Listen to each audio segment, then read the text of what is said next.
Welcome to Dungeons and Doobies. I am your Dungeon Master, Creative Rodriguez, and to introduce our players, let's start off with Iracel, our elf druid, played by young Goldilocks. Sergeant Cloudburst, our Dragonborn Paladin, played by Breaker of Games 22. Then we have Cha-Cha Celestial Jenkins, our Elf Wizard, being played by 713. Callista Daylily, our Tiefling Druid, being played by Lilac Baby. And we have Barak, our half-elf cleric, being played by Keen Banaka. Followed up by the Baroness Leafstone, our elf bard, being played by Stoop Kid. We also have Alec Morncloud, our human monk, being played by Link 808. And finally, Lilith Willowbrook, our tiefling sorcerer, who is being played by the female Gates. Thank you all for joining us tonight. Welcome to Dungeons and Doobies. I am your Dungeon Master, Creative Rodriguez, and to introduce our players, let's start off with Iracel, our elf druid, played by young Goldilocks. Sergeant Cloudburst, our Dragonborn Paladin, played by Breaker of Games 22. Then we have Cha-Cha Celestial Jenkins, our Elf Wizard, being played by 713. Callista Daylily, our Tiefling Druid, being played by Lilac Baby. And we have Barak, our half-elf cleric, being played by Keen Banaka. Followed up by the Baroness Leafstone, our elf bard, being played by Stoop Kid. We also have Alec Morncloud, our human monk, being played by Link 808. And finally, Lilith Willowbrook, our tiefling sorcerer, who is being played by the female Gates. Thank you all for joining us tonight. Welcome to Dungeons and Doobies. I am your Dungeon Master, Creative Rodriguez, and to introduce our players, let's start off with Iracel, our elf druid, played by young Goldilocks. Sergeant Cloudburst, our Dragonborn Paladin, played by Breaker of Games 22. Then we have Cha-Cha Celestial Jenkins, our elf wizard, being played by 713. Callista Daylily, our tiefling druid, being played by Lilac Baby. And we have Barak, our half-elf cleric, being played by Keen Banaka. Followed up by the Baroness Leafstone, our elf bard, being played by Stoop Kid. We also have Alec Morncloud, our human monk, being played by Link 808. And finally, Lilith Willowbrook, our tiefling sorcerer, who is being played by the female Gates. Thank you all for joining us tonight.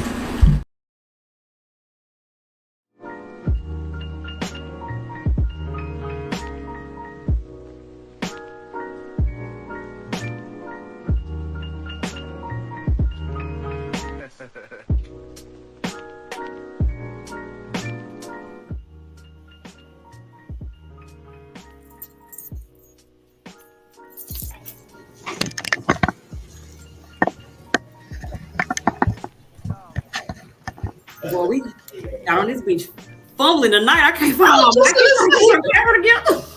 My camera was supposed to already have been together. It must have dropped. I was screaming. Bro, listen, now that we all here, oh yeah, she did a fabulous job on the intro. It was very captivating, I might add. So can we get a round of applause for Stu? Can you hit the button for your own?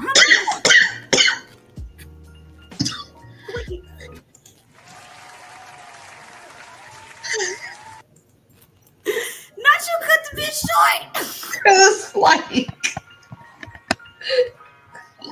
you ain't shit. How you supposed to take your own praise?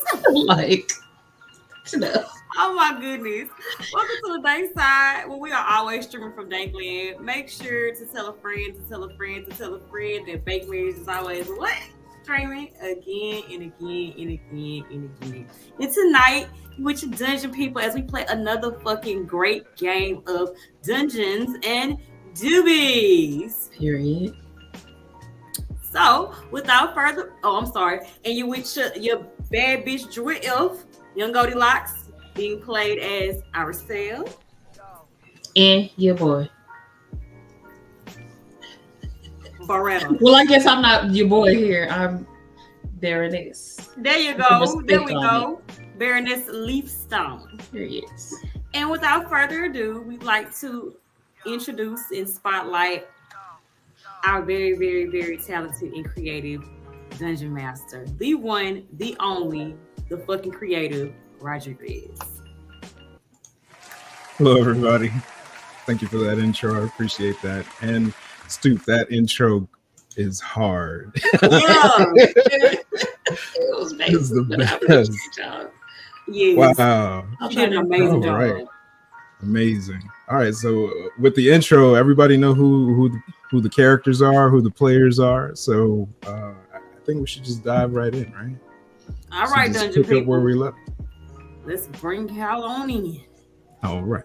Here we go. All right. So we're on the ship, right? Everybody except for Cha-Cha Celestial Jenkins. So we're going to start off with you, Cha-Cha.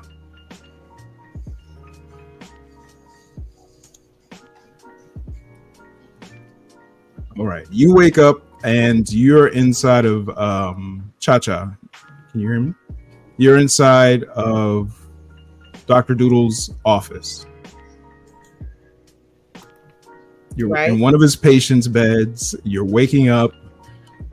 He's sitting next to you. He's holding this envelope in his hand, and he asks you, "How are you feeling? How is your head?" It's always okay, let's move on. Okay. What's so, is my head hurting, right? No, it's not hurting anymore. It Okay. was. You were having severe reactions. Severe allergic reactions, but it's not hurting anymore. We good. I'm ready. Do I have to roll for something? Because I'm ready to get out of here. He hands you this envelope and a small wooden box. And he says, "This is from the Baroness, and this is from the Count." And he delivers these two items to you. Nice. You're feeling good. You're feeling refreshed. You're feeling rejuvenated. Right. I like this. Feeling 100% yourself. Keep talking. All right. Let's go. Okay. So you have this envelope and this small wooden box. Right. In front of you.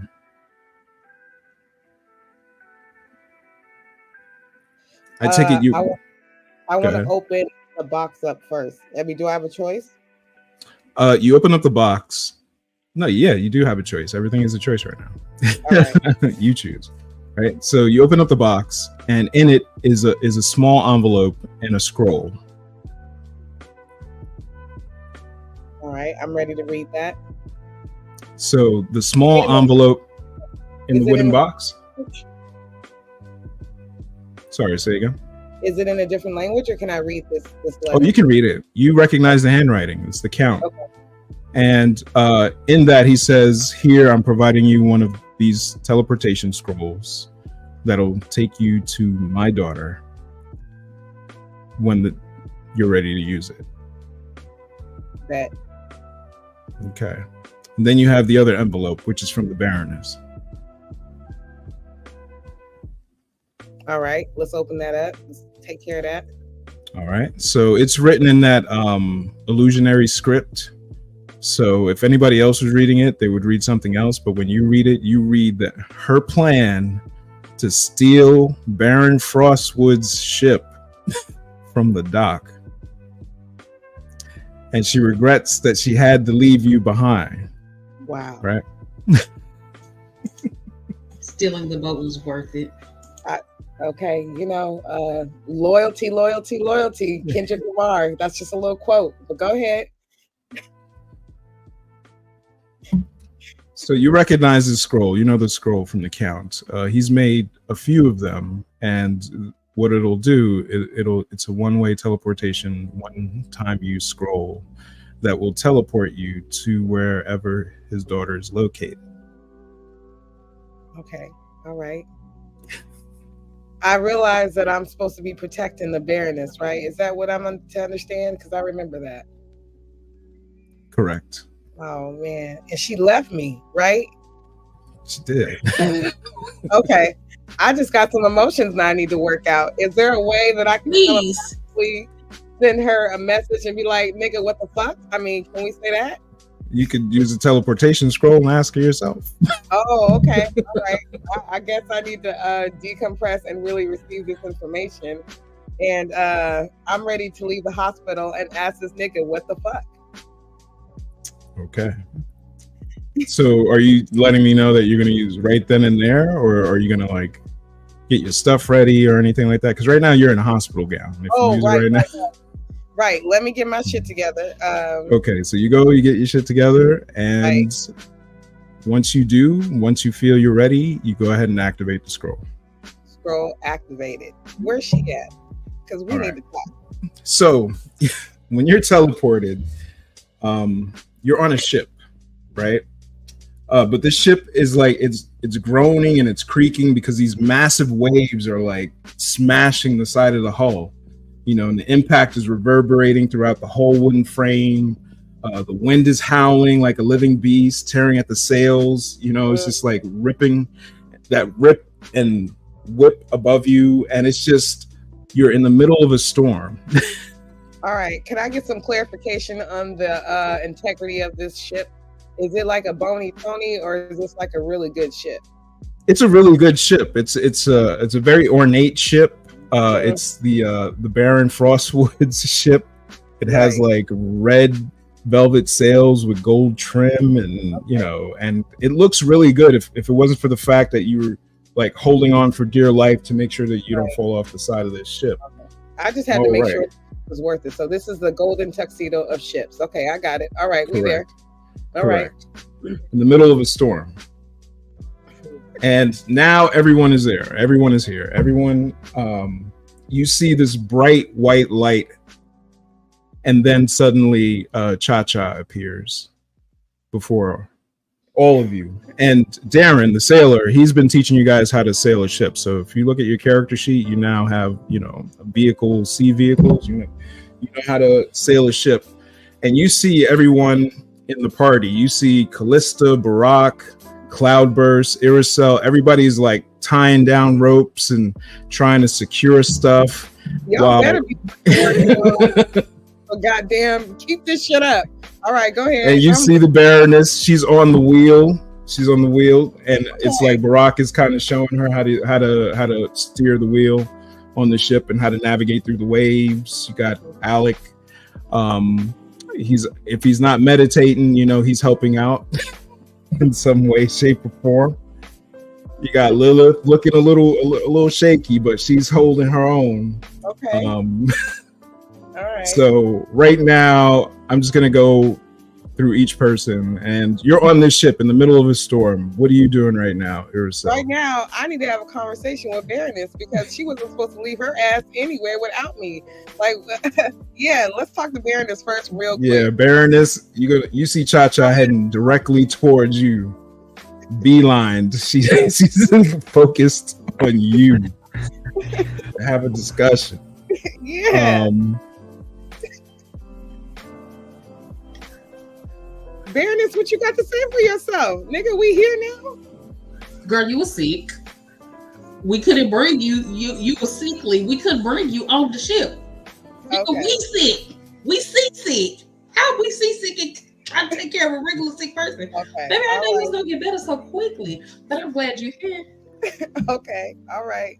Should I shake my ass? You know what? Okay, I got Baroness out the way. Creative, I got a few more questions. Is that okay? Yeah, I got it. That's great. Squad, Does anybody have a potion to heal my ass? Like everybody just did? What's up? Oh, you're already healed up. If you Yeah, need but any, yeah. I need to talk about this. Y'all left me. Nobody had a potion to heal me or anything. Like, what's up? The infirmary did. Oh, okay. That's what we going with? Okay, cool. All right, I'm ready to move forward. Everybody acting real goofy, but it's cool. I'm here. I don't have potions like that. It would appear we have a disgruntled party mate. Very disgruntled. Blame Breaker. He should have carried you. Y'all gonna have to smooth this out somehow. But right now, you're just fighting to stay on this ship. You know, this the salty spray fills the air, and it's just like stinging you in the face, and you have the taste of salt water. You know, and it's sharp and bitter on your lips, and it's just like you're in the middle of this torrential storm. You got sheets of rain coming down. Whatever you're wearing is soaked right now, and if it's not soaked by the rainwater, it's soaked by the seawater. And you're making your way to Kraken's Island. But from what Darren the sailor has been teaching everyone, you're actually making good time on this ship, and everyone is kind of like buckled in. Cha-Cha, you are very disgruntled, but everyone is half focused on what you're saying, but at the same time trying to keep their knots tied and ropes tightened and, you know, sails at half and all that other stuff, whatever they need to do to get through the storm. So I'm just going to go to each person, and you're just going to let me know what you're going to be doing on this ship while you're on it. So Iracel. So at this current time, like in this present moment, or actually what's been kind of going on in the ship, our sail is very, very, very annoyed at this point. Very irritated because she just can't seem to find a spot to spark up her match so she can spark up her joint. When it's not raining, you know, the seawater is making this mist, and the match just won't strike. And if it's not the seawater, it's the rain, and I can't smoke in the rain, and I just can't, bro. I just can't. I'm very irritated right now. I'm very much ready to get to Kraken Island so I can smoke my welcome joint. Understood. Sergeant Cloudburst, what are you doing right now? Oh, I am sitting on the deck of the bridge, letting the storm, enjoying the storm, and taking a good sip of something. I'm chilling. Oh, you kind of like it because because you have what is it? The cloud, the sky is dark, you know, so it's just like there's no sunlight breaking through. It's just this shadowy, you know, overcast, but also the thunder that rumbles, you know, a little away, and then you get this strike of lightning every now and then, and it kind of like cracks the sky in half, and you're just like, you're feeling a little bit at home, you know, you kind of enjoying the lightning. You're hoping that the lightning will strike close to the ship. Yeah, this might be stupid, but can I use my breath attack and shoot it towards the sky? Yeah, that would be stupid. Just hold on to that. Hold on to that. You only got it once a day. So yeah, just you felt the idea come up, and you were like, yeah, I should. But then it was just like, yeah, I only got it once a day. Yeah. Hold on to that. All right, cool. Callista Daylily, what are you doing right now?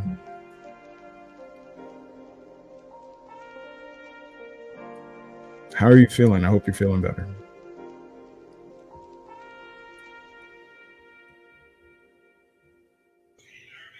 We can't hear you, girl. Check 1, 2.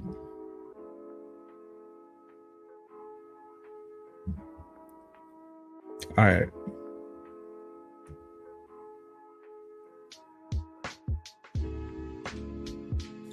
It won't pick up her mic. It won't pick up her mic? All right, we'll come back to you. Barack, what are you doing right now? I am trying to travel along the navigation route. Okay. Now, whether they're steering the ship or finding a map. So we'll say you're in the navigation quarters, and you are actually with the things that Darren the sailor has taught you. You are kind of looking over to the map, and you see that you're about to hit the east side of the Kraken Island when you do land towards that dock. And you are, you get to see a little bit of what the navigation side looks like, and you're just studying up on those charts. So, all right, cool. Baroness Leafstone, we know that you are all right. So we'll leave it there for you, Baroness Leafstone. We know that you are in discussion with Cha Cha right now. Alec Warncloud, what are you doing? Are we still like in the deep of the storm? Yes. Yeah, I'm still trying to help with the ropes and everything, running around. All right, cool. Station to Perfect station. opportunity to climb up the mast, and just perfect. And you seem to be very graceful at. I'm just being flying able to around the move ship around. everywhere. Pretty much, just swinging on ropes and just doing whatever you need to do in order to keep everything secured and tied down.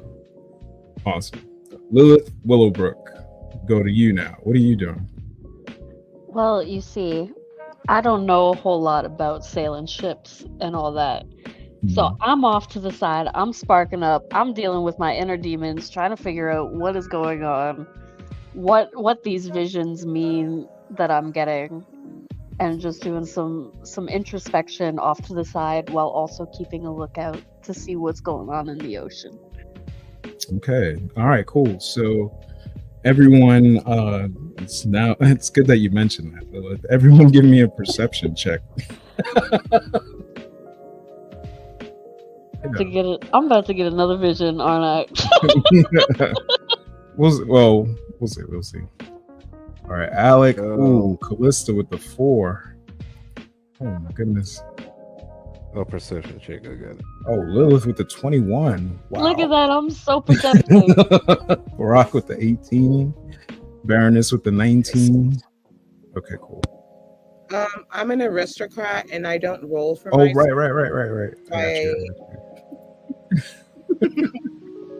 I do recall Thank you. Here for you. And we have perception.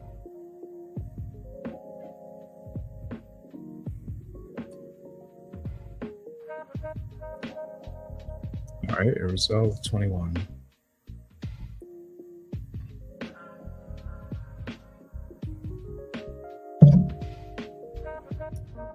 Oh wow! Not I rolled a 1. Okay. All right, Cha Cha, you are angry right now, but everyone else, more than half of the party, notices that there's another ship on the horizon heading towards you. Darren, the sailors, you give him an alert.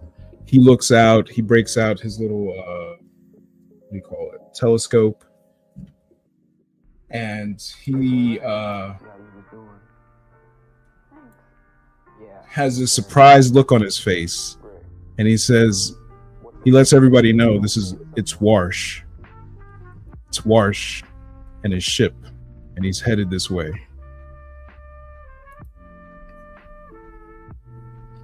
So, Irisel, yeah, go ahead. Dang, was you about to say what I was about to ask you? Let me see. I was gonna ask you, was it possible if I could use my wild dang, what is it called? I don't think wild shape. The wild shape, yeah, the wild shape, and maybe like turn into a bird and fly to the other ship to see what's going on. You could do that. All right. So we'll say it's the next morning. Everybody's had a long rest the night before, and before that, you stole the ship. So this is the next morning. So if everything that needs to be reset, your spell points, stuff like that, just go ahead and hit that long rest button on your character sheet right now. So Irisel, you go ahead and use your wild shape. You can change into any type of bird. and you'll be able to fly through the rain. It'll be rough, but you can do it. Okay, so damn, I forgot how I go to the wrist again. It should be at the very top of your either the app Oh, where the you see a campfire. little I see. campfire, and then you see like a long rest Got option. it. Yeah, you can do that. Okay, there we go. Okay, I'm ready now. Okay, so Irisale is going to take her or utilize her wild shape abilities, and she's going to turn into a hawk. I'm going to turn to a hawk, and I'm going to fly towards the other ship. Now don't get me wrong, with my hawk eyes, it's still a little hard to see because of the rain.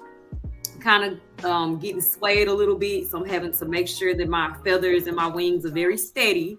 So I'm concentrating very, very hardly because this is a very arduous journey to the ship at this point. So it takes me maybe about 8 minutes. I finally get to the ship. I get to the top and just kind of coast on there and just kind of keep my eyes out for what's going on the ship. All right. So as you change your shape and you fly over and you land towards the top of the other ship, you look down and all you see is one bearded individual in a thick coat, and he is just turning his wheel. He's the only one on this ship, and kind of not noticing you because it's like you're a bird that just flew on top of it. So it's the middle of a storm, but the way that he's sailing this ship, it's almost as if he's not affected by the storm at all. Like he's just kind of coasting through this water where you guys, with a whole crew of people, are struggling. Right? Hold on. Okay. Let me draw this little ship here. All right, that's the ship. That's your ship, right? And you got this ship. He's drawing the ship for us. In the audience. I was in the audience. He's trying to map it out for us. Just hang on. We know you can't see anything. Just give him a second. All right, cool. So I was just drawing it out on the map on the shared screen. But yeah, that's all you see is just this one. He has this thick beard. He has this 3-corner hat. He's just pushing through the storm, and he's heading in your direction in terms of the boat. So Irisel, that's what you did. Sergeant Cloudburst, you see this other ship heading towards you. You know that it's Warsh. What's your reaction right now?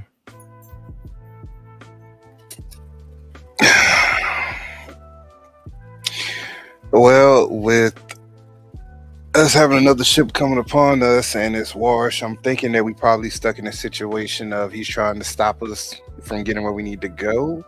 So we need to prepare for combat. Okay. Shoot, that's the only thing I can think of at this time. Okay, you're getting ready to fight. All right, yeah, I'm already ready to fight. I'm already ready to go. Okay, cool.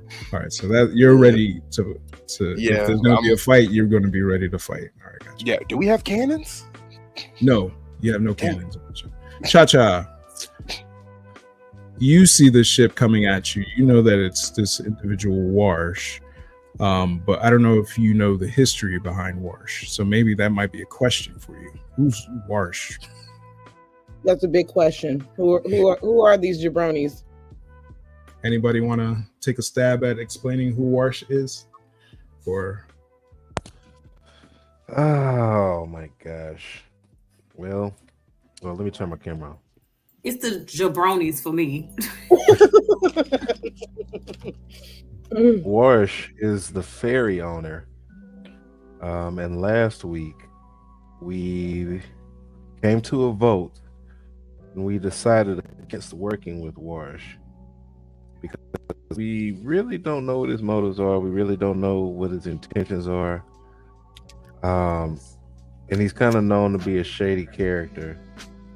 But running into him as soon as we pull up on the shore was definitely unexpected. So if we do interact with him, then we probably, kind of be wary.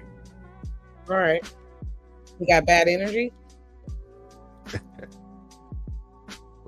Well, yeah, you can say that. All right. All right. Callista Daylily, what are you doing right now? How do you react to the fact that Warsh, this underworld kind of warden of the Kraken Island seas, is heading in your direction? What do you do, or how do you react? I guess I'm getting ready to fight. Oh, you're getting ready for a fight too? Okay. Mm-hmm. All right. Okay. Yo, Calista. Yeah, stand with me. We here. Baroness, you see everybody. You see Sergeant Cloudburst and Callista getting ready for a fight. Irisel already done changed into a bird and flew towards the ship. Barack explains who Warsh is to Cha-Cha. What are you doing right now? How do you react? I am shaking a fist at Cloudburst for telling them motherfuckers before we left that we kidnapped him. Okay. Mm-hmm. Because Cha-Cha, niggas forgot to tell you that.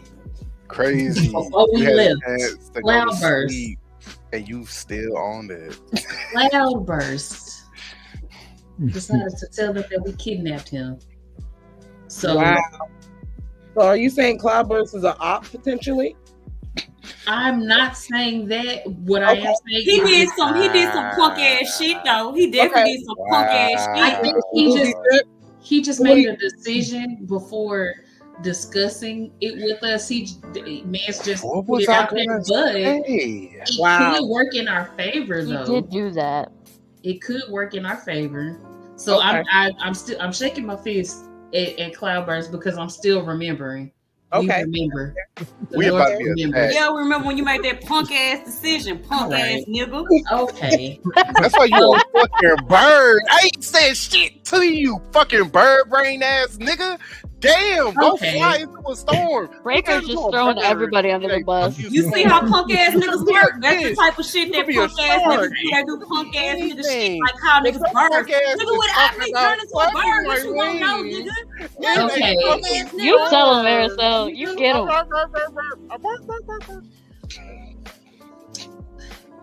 Upon shaking my fist, clearly, it's nice to be fully up to date. I will say that. After doing that, I kind of take inventory of what's going on around me, and the fact that we have the ship in the distance, and I'm kind of already preparing to turn back into my ops because it's always fuck that nigga. I'm preparing to turn back into him just in case the other ship comes, and I'm just gonna kind of hope that he is not also on that ship. Because, Understood. All right, so you cast Disguise Self, and once again you take on the image and the likeness of Baron Frostwood. See. All right, cool. Alec Morncloud, you see two people, Cloudburst and Daylily, about to get ready for a fight. You see the Baroness change back into Baron Frostwood using a disguise spell. What are you doing right now?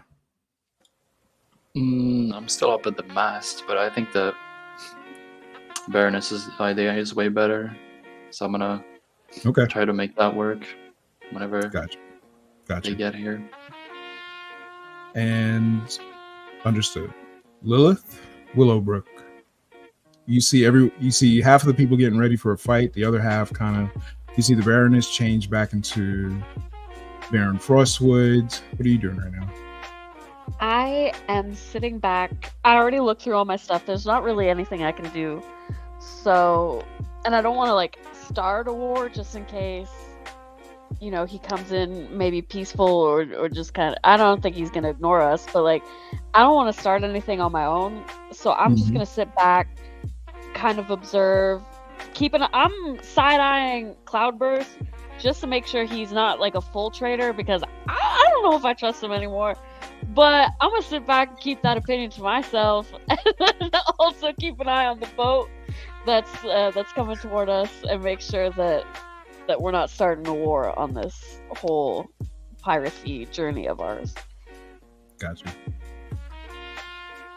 And I have a question. Did you guys change the name of the ship already? Does it say like SS Assquake on the side? It says that already. I am so down for SS Assquake. Off the board. No one wanted Assquake, so we're gonna take that one off. Okay. Oh, no one wanted Assquake. No one wanted Assquake. So okay. All right. So we'll just say that it still has the original name written on the side and all that other stuff. We'll just say that. All right. Cool. So.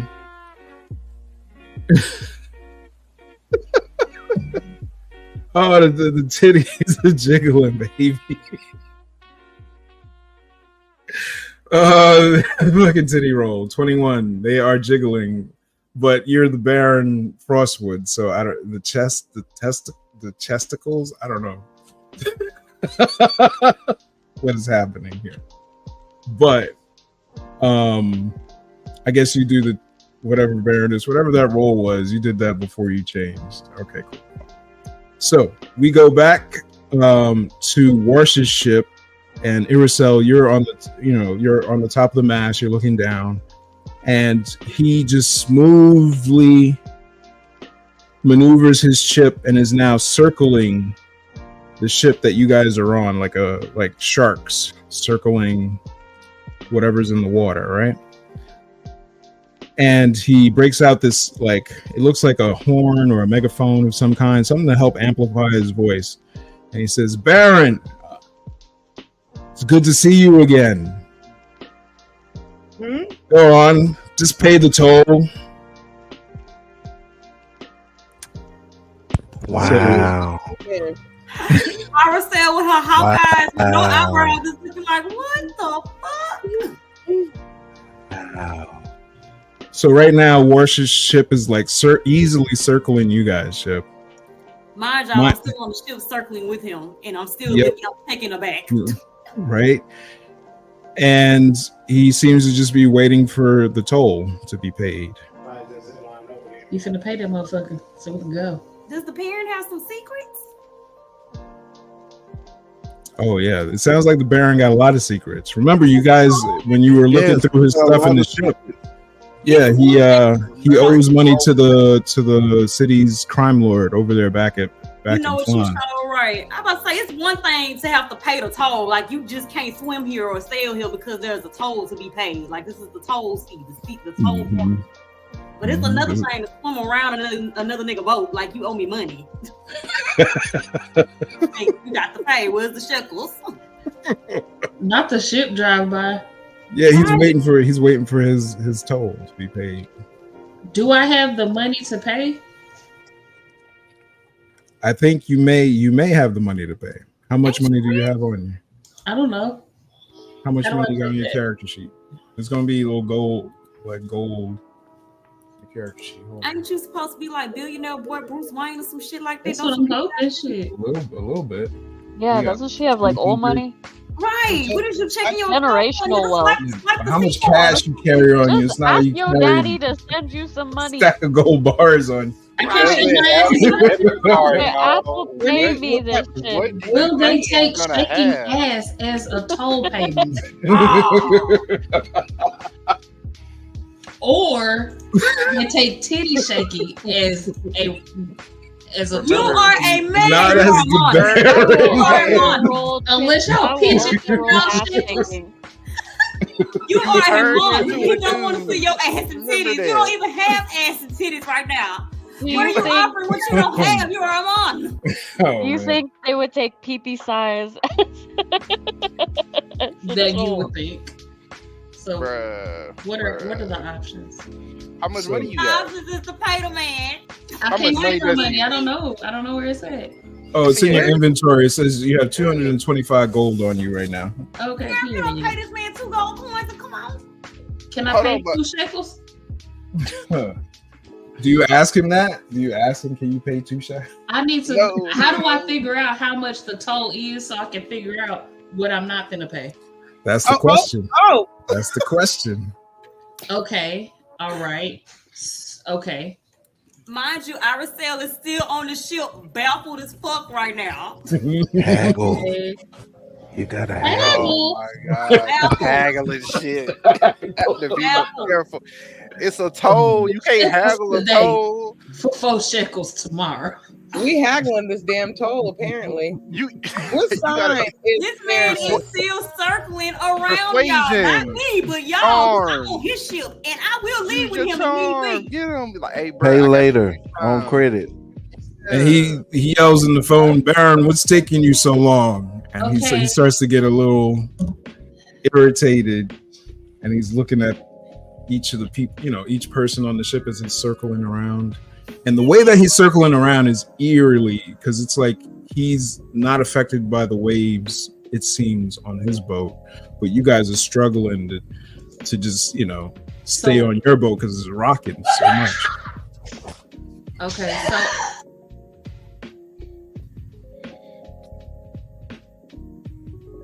yes. Okay, sorry. I know that I owe them money, but is there any way that I can roll to like Debo their ass? Like, can I roll for intimidation? Like, be like, I'll pay you when I'm ready to pay you. Oh yeah, go ahead. Go ahead and roll intimidation. You owe him. Why are we doing this? Oh no! Where are we going right now? Why are you trying to intimidate the person that you know? Are y'all pitching in the shekels to pay? Because if not, I'm doing what I can. We don't even know what it is. You don't have to do what you can. You can do it all. You have money. You have money. I'll pitch roll has been made. Intimidation has failed. Intimidation has failed. Of course it did. Can we figure out how much I owe, please? Ask them niggas how much do I owe them. Ask them how much. Are you yelling at me to ask? You the nigga he talking to? You yelling at me? I'm just a girl. Damn. You a guy right now. And you trying to intimidate him. So I can get off the boat.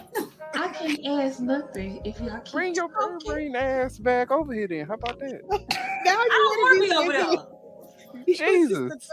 Rodriguez, I am asking them how much is the toll. He rubs his chin and he kind of strokes his beard a little bit. And he's like, 300. I know you fucking lying. I know you lying, bitch. I ain't got it. We finna all put our motherfucking money together, ho, because I ain't paying all my shit. Bitch, I only got $250. He's trying to hurt your ass over there trying to plot about how you was not gonna get them the money. So what you can do is continue to fly around the nigga boat and just report back what you see. Right now, you ain't even got I'm never gonna be able to leave the boat if you don't pay him. Why can't you leave the boat? You might be saying a little bit money, bro. We can see him. Can we ask this guy any questions? Can we ask this guy questions? Yeah, you can ask him a question. Okay. Is there any titty or ass shaking we can do to lower the price? That is now the questions are being asked. Yeah, I will shake ass if we can get in for free. I will throw it in a circle. I'll throw it in a triangle. Clearly, I just put mine in a rhombus. No. He says he'll if each of you throw it in a throw it in a circle, he'll drop it to 250. Stop it. Stop all my shekels. All right. Well, I'm shaking my ass. You right got now. I got a lot. Triangle. Let me put it in. You gotta tell him that's not what he charged you last. No. Say Listen, I'm taking the deal. I don't know, y'all. Oh man. Anybody else have any questions? Does everybody have money to put in? Because what? Okay, so we do have enough money. We do. We I'm pretty do. sure. Like everybody has money But can you just ask? Because why you get mad at us? Because baby, now he gave the eye roll. He's not impressed. Like, maybe because it's rock here, there's a storm happening right now. Like, we're in a storm, we arguing. You can see him just shaking his head as he's circling the boat. Ass shaking? No, he is not. Nope. We have to see this shit. These rolls are. He all right. He all right. The fuck? We putting on a goddamn. He making up gold. He make it to the city. Y'all got no ass. Oh. Well, just because I'm throwing it like Peter Belcher doesn't mean I ain't got no ass. I have transcended. I have lived to hear Link tell you niggas that y'all have no ass. That is hilarious. I'm white. We're not known to have ass like that. Oh my God. I got titties. I don't got ass. Ain't you a devil? Ain't you a demon on the game? All right, Callista rolls up, and then all of a sudden, dude now is like rubbernecking. He got a reaction. He over here. It's like, hey, what's going on with Callista? Real quick, but he says, "All right, now where's the rest of my gold?" So you can have my money. We gotta everyone chip in though. I don't have any money. I got 8. I only have his ass. Why you have to say it like that? Like, all I got to see is his ass. And you hear him through his megaphone, "Come on, Baron, I don't have all day." Hey, look, How we gonna do this, y'all? I'm trying to tussle. I'm with the shits. I'm about to run around and just steal everyone's money. Can I Baron back here asking for advice. I'm like, hey, how much you need, bro? Because I ain't got nothing but like 15. Do you have cannons on the ship? No. Are there any alternatives? Okay, wait. No cannons. Can we trade? They have cannons. They have cannons. Wait, He doesn't how have any close- cannons on his boat. He doesn't have any cannons on his boat. He's actually like, I would say he's about 150 feet away from you guys. You guys are in the center of the circle. He's kind of like. So can we burn off? My fireball. I got an idea, still- y'all. I got an idea. But he's still floating. But yeah, we can pull up close enough, act like we're gonna give him the money, and then attack. Yeah, if we can get at least 120 feet, I can do a firebolt. We can just pay the money and leave. What? Bruh. No, No, we do not. Pay the money then. I'm really trying to peel off. I'm Turbo really trying to shots. peel off now. If we can't Let's pay the money. I'll put in 50. 50? What? This is your I debt. have You gotta $50. put in 200. Look, between the So eight of us, to a vote. How many people want to pay the money? How many people want to not pay the money? I'll pay the between money. the 8 of I us, don't want to pay. I have no money to we can pay. get it. So I hear. Wait, hold on. I hear two for no, No. 3 for no. Yeah. I know, Link, you said yes. You want to pay. Baron, you said Baron. You said yes. You want to pay. I want to pay if we're splitting it. I do not want to pay if all of them shekels. Oh, this is what I was trying to ask you. Since I am in his form, do I also have access to his money? No, Well, you just have access to whatever money you carry on you right now. oh, give a damn if that nigga got $2, bro. I'm gonna take that nigga last $2. What? And we didn't find any money on the ship either, huh? No, there was no money on the ship. Barack, all you found was notes and letters from him. Owing money to this crime lord, and What there's about no the money in the cove? ship. There was no money in the cove? No. Nah. Right. How much money does everyone have? I have 8 gold. Go one by one. $15. All I got is $15, bro. I ain't got shit. Damn. Where do I $8 see? over here. So it's like 26 so far. She said she ain't giving that up but 50, so we ain't doing it. Dungeon Master. Please Yes. have mercy on your people. We broke. You I not have broke. 1 silver coin to offer. All right. You saying I'm not broke, but if I give him my whole 250, bro, I'll have 0. Why can't you get more money when you go home? We don't need money. And I don't like shit, bro. So you make Can I yourself. make my money back, Rodriguez? Dungeon Master, can I make my money back? That's what I think of. There's some ways to make your money back. Can I shake that ass to make the money back? There maybe. You know, you've known of places where ash has been shaken and dollars have been Okay, thrown. let's do that then. I'm gonna just pay it so we can go. I'm gonna pay it so we can go. All right. So how are you gonna pay it? How are you gonna pay it? I mean, you collected all the coins, you have it in a bag right now, but he's not getting any closer to your ship. I'm gonna fling that bitch over there. Okay. Who can throw the farthest? Yeah, who can throw? Or That can would be I can only that bird. firebolt Yeah. to 120 Get feet. that bird to come back and do it. Yeah, Just a second, I'm gonna take it over back there. and grab it and swoop down there and do the thing. Yeah, it is pretty tumultuous. Can out, so let's Irisol I don't have to pay a ship transaction fee for that. Wow. well, the first question was who's strong enough to throw it. That would be Cloudburst. Okay, well let's take it back to Cloudburst and shit. I mean, you're a bird. You can just pick it up. All right. Good. It's a heavy sack of gold though, but Yeah. and it's You're a that weak. storm.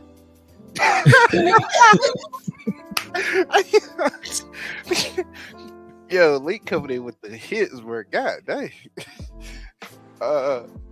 So I'm throwing gold over here. Like, so what's up? We can't just ask this brother to pull up beside us to get it.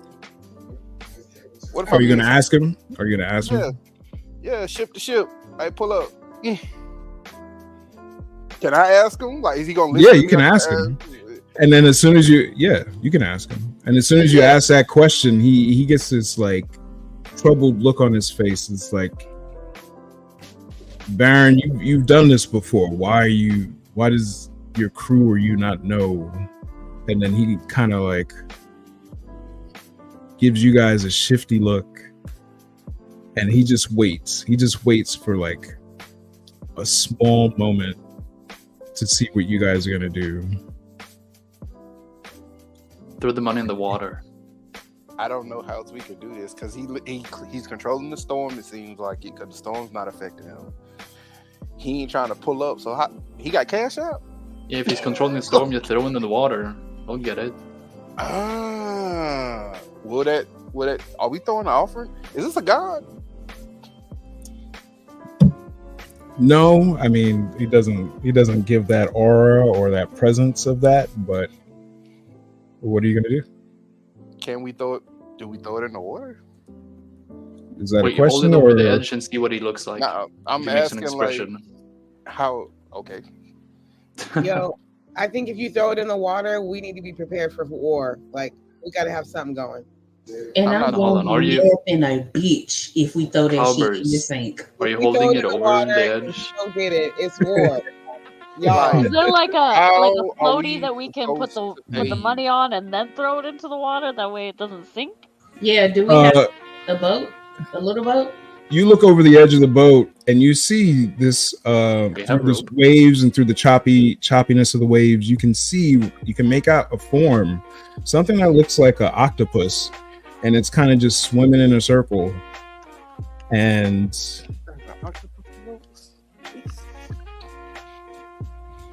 it's a small octopus. It's not a big.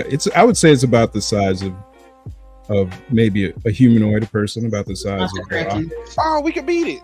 Can somebody talk to the octopus and have the octopus take the money over to the other boat?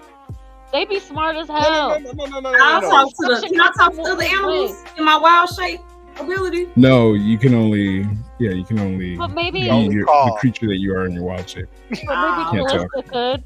What could now? Can I ask another question? Mhm. Is the octopus or the size of the octopus that you're describing, is it too big for me to shift into?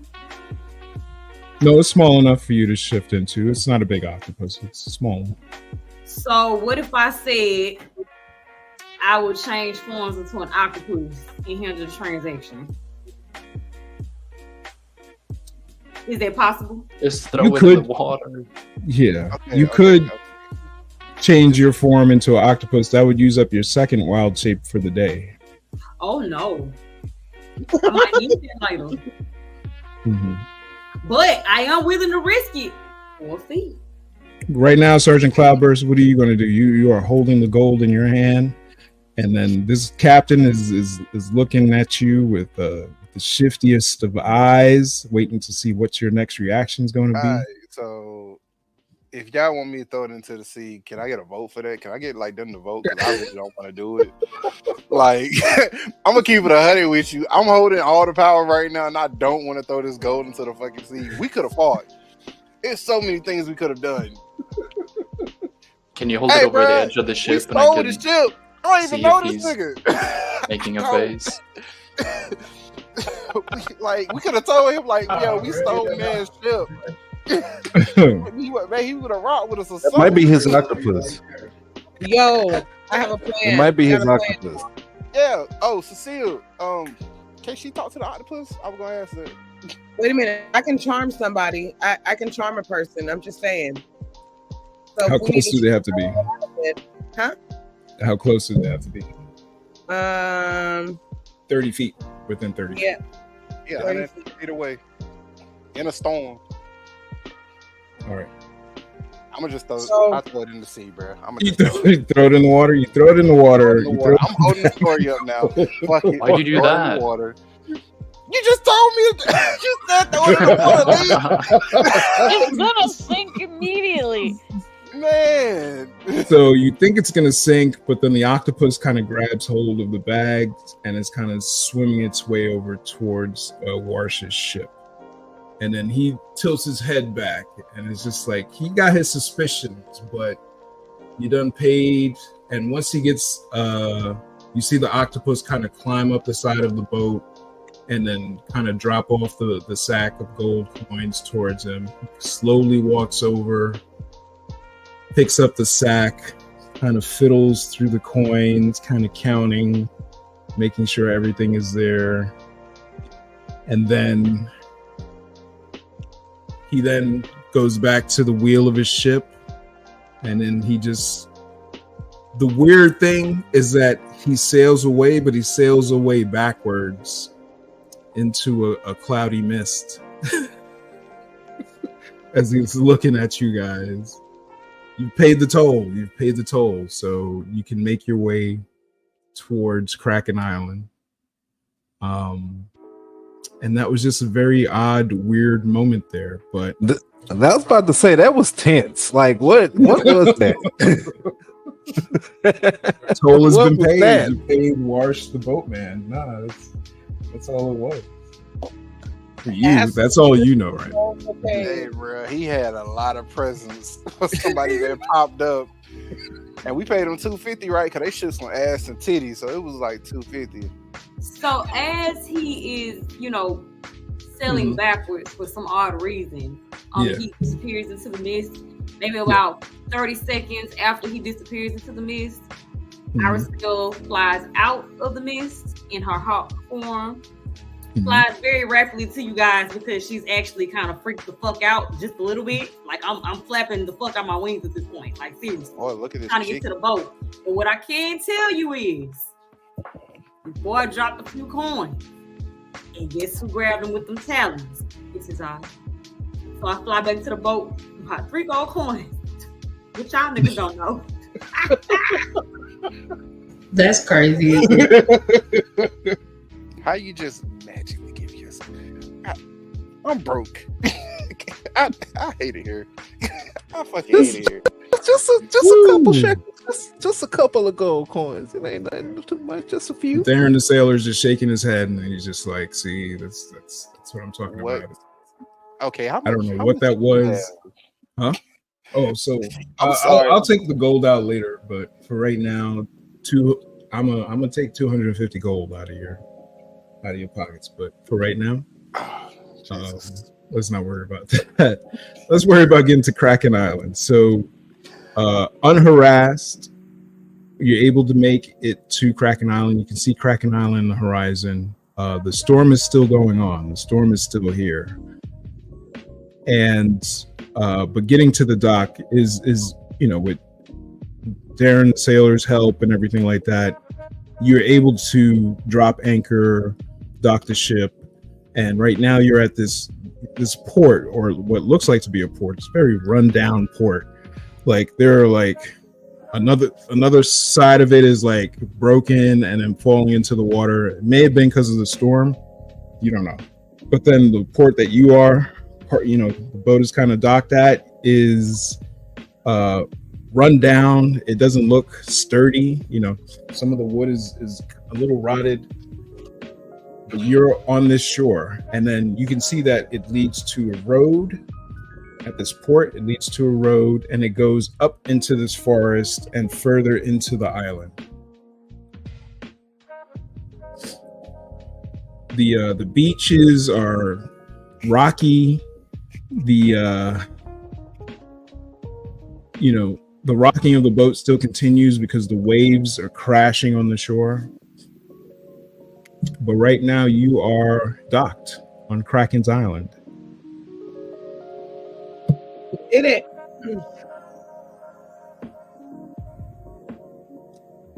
I halfway thought paying that toll would have calmed us a little bit, but that didn't happen. It didn't.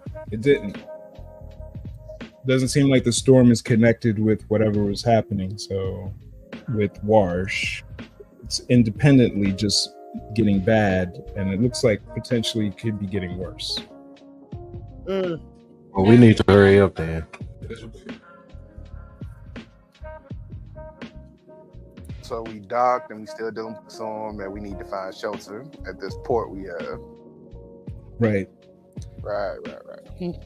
And right now at this port is really just a rundown kind of a shack that would be a boathouse of some kind, and just the pier itself. And then as I said before, it goes up to this road, and you can definitely tell that the road is muddy, going towards the forest and then leading into a path that goes into the forest.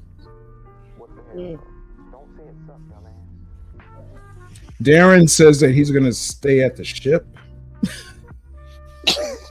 You're trying to go on the island.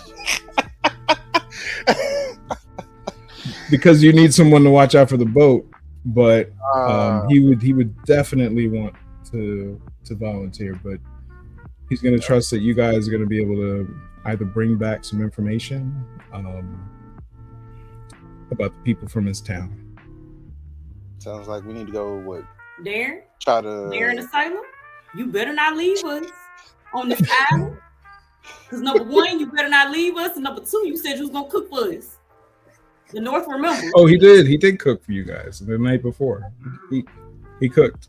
That's where he went through all the Baron spices and stuff like that. He made a really good meal. Oh boy. I didn't know this was going to be a one-time thing, but okay. But he sincerely says that he's going to wait here. He wished he could go on the island himself, but he'll definitely be here when you guys get back. I say we loot up and we hit that muddy little path. You feel me? Yeah. Yeah. I agree. Yeah, let's go on an adventure. Going on a trip in our favorite rocket ship. Zooming Go through through the sky.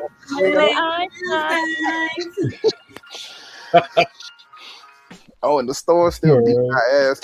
Is there no shelter? Oh yeah, there's no shelter, right? So you guys hit the road, it's muddy as hell. You go into the forest, you go into the canopy, and you kind of see that this path has been roughly laid out, and it goes towards what looks like to be a village of some kind. So let's see. It looks like it's a poor fishing village. It's a village with a cluster of weathered, dilapidated huts, and made from rotting wood and rusted tin roofs.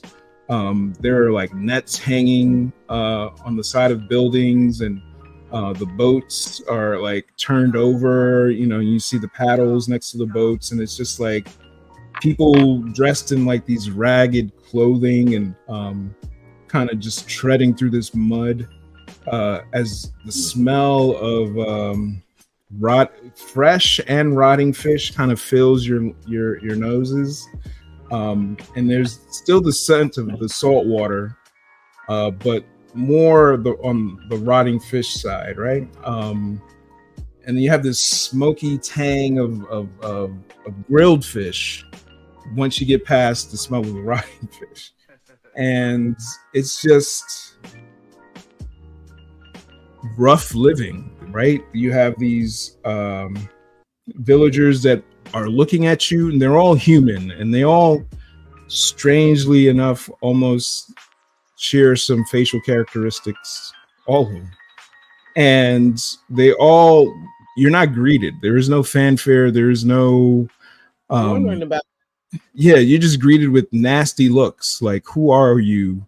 And then you hear somebody whisper the phrase outsiders, right? So it's just like the people of Kraken Island are known to keep to themselves, and anyone that comes into their territory they call outsiders.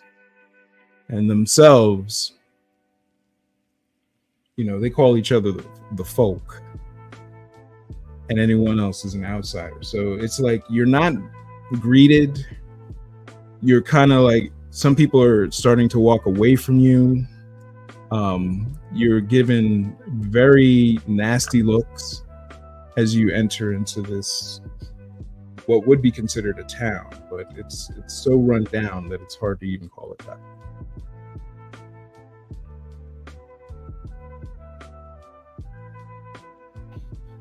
Well, nah, go ahead. Go ahead, because I'm pretty lost at what to do here. I want to leave the village. Shit.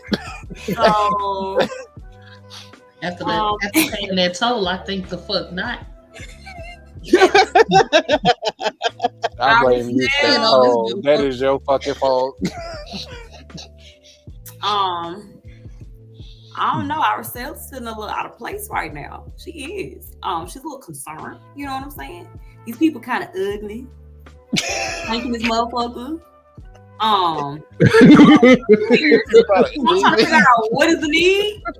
So you know what I'm saying? I look at this lady because this lady looking at me, and I'm looking at her like, "Do you want to say something, ho?" And she looking at me like, "You gonna say something, bitch?"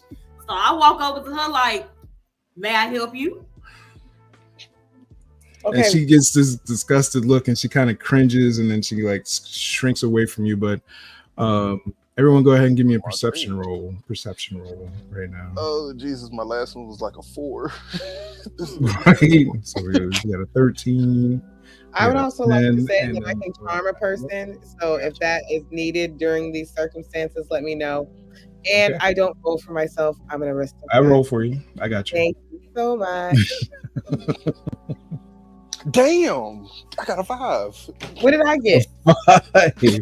Hold on. Still, you got a 6. Actually, hold on. It's still rolling. It's slow on my side. Oh, you got a 20. All right. So me? Lilith, and Cha-Cha. Yeah, you got a 20. Let's all right, go. So it's another Lilith, Cha-Cha, and Irisel. Everyone is giving you this nasty look, but there's this one little girl. She got like this long, unkept hair. She's wearing like a gray dress, and out of everybody in this town that's giving you dirty looks, she's actually trying to grab your attention. She's at the side of a house, and she's kind of waving and but she's trying to do the waving like on the low, because she doesn't want the other villagers to see that she's trying to communicate to you guys. And it's like she's by these stack of crates, and she's kind of hiding behind, and she's kind of waving you over. I'm following that little girl. Let's go.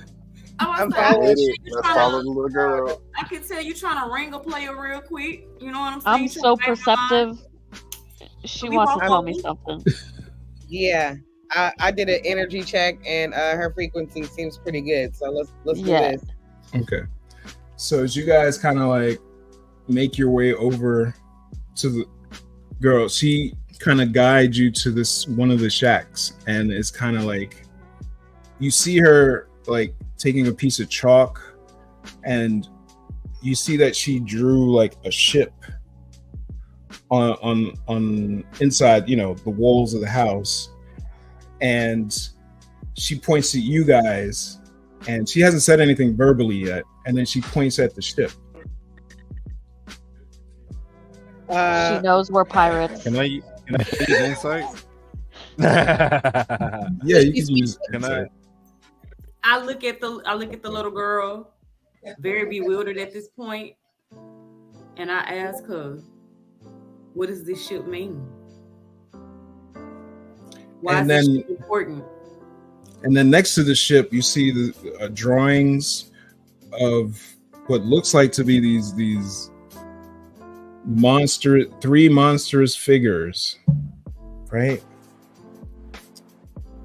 And then you see she has more drawings on the walls, and it's just like there's a drawing that looks like a path that goes into the forest, and she drew these figures that look like to be like giant-sized figures. What language does she speak? She hasn't said anything yet. There's no vocal. Well, I know ASL, so like, can I bust some ASL out and see if she speaks that? Like, what's going on? Go ahead. Yeah. Okay, you do that, and then she answers you in ASL. There we go. Let's get to the money. What y'all need to know? Oh, right. All right. So her name is Jenny, and she says that she's been trapped on this island ever since they kidnapped her from Alliston Village. And she lets you know that the people of here are not good. They're very bad. They have monsters in the forest, and they've been making deals. And as soon as she starts to get into a little bit of this, you hear some people, because all you guys are kind of gathered in this hut, and you hear people kind of walking towards your direction while you're in this hut. And she kind of like freezes and kind of shrinks away, and she already has this little hole at the bottom of the wall that she'll use to like escape. And you can see that she has a very concerned look on her face. And she says, once again, the people of this island are not good, and is kind of like ready to run and hide. Okay, well, at this point, because I believe I have a bow and arrow now, I'm ready to pull out my bow and arrow at this point and dart a motherfucker. Can I ask you if they're bad, as in like we're gonna have to fight them bad, or just? I do speak sign language, by the way. Oh, you too. Let's go. Let's go. All right. So Jenny, I did roll for insights. I don't know if it's too late now. These monstrous figures, and Barack, you can definitely tell that one, Jenny doesn't want to be here. She sees you guys have a boat. You can see that her intentions are to get the fuck off of this island, and she sees that you guys are an opportunity to do that.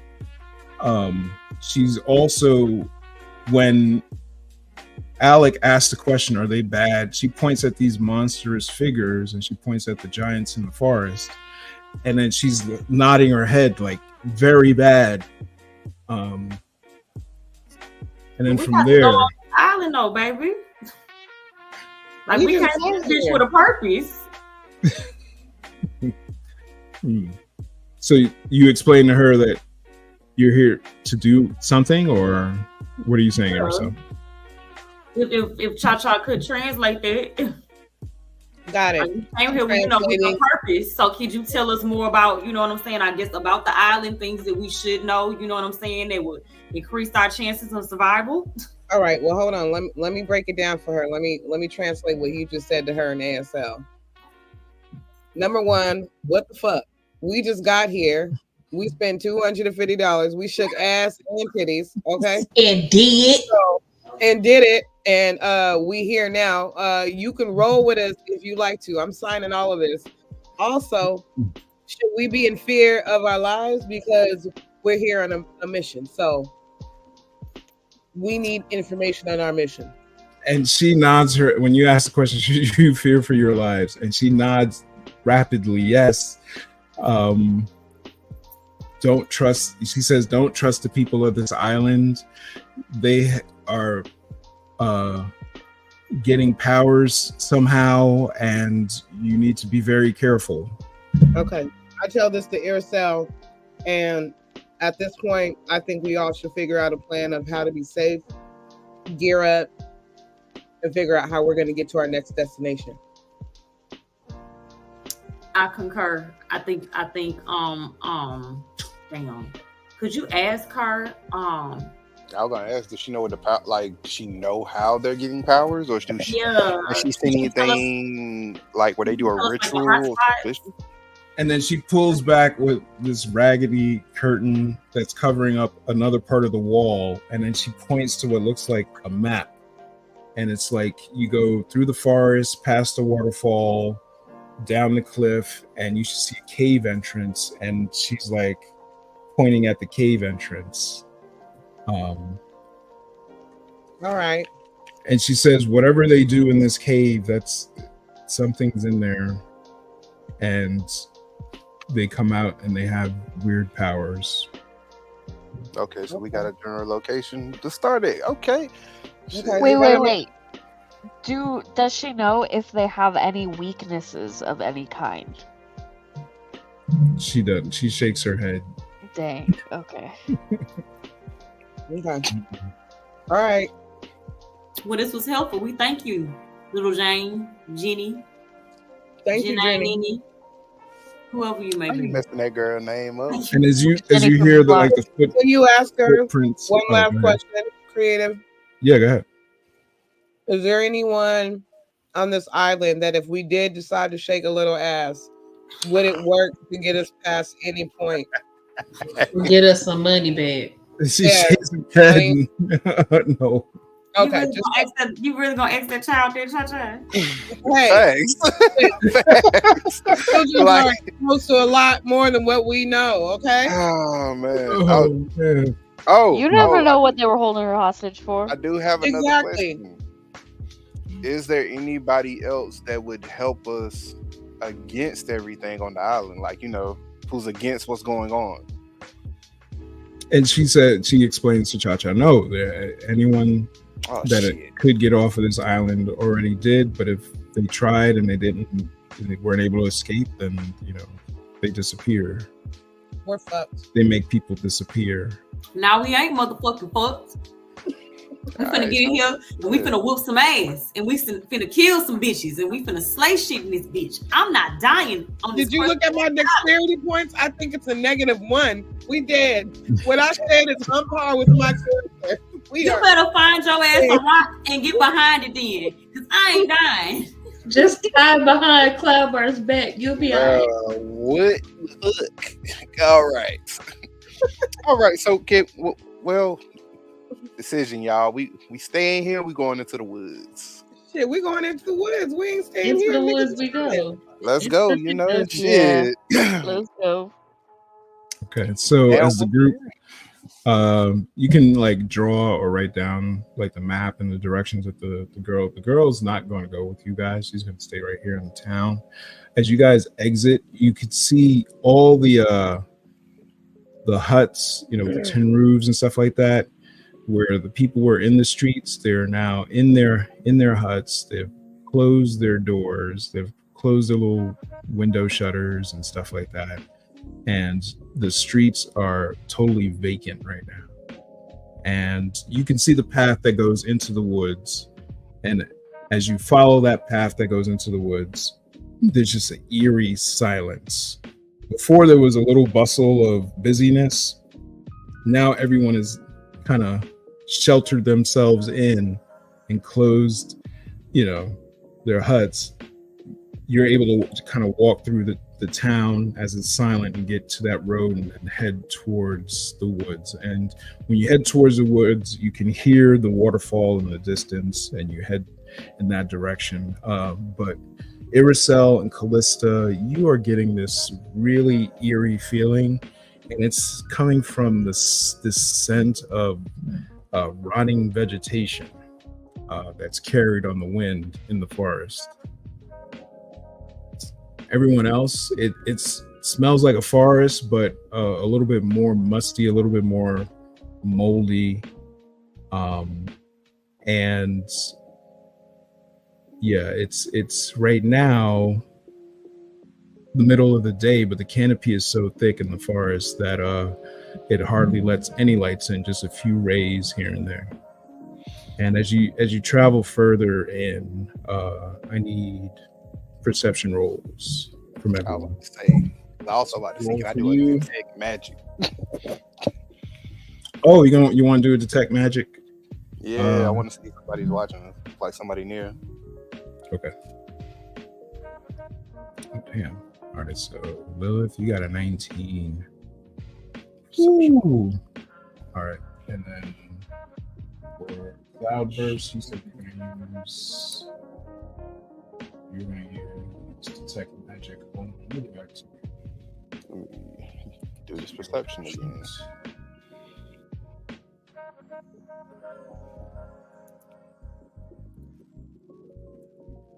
All right, so Cha-Cha, Lilith. So,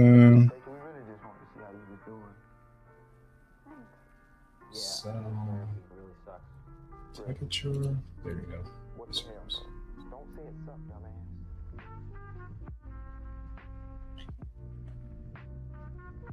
So when you said detect magic, you're going to use a detect magic spell. That's going to be one of your spell slots.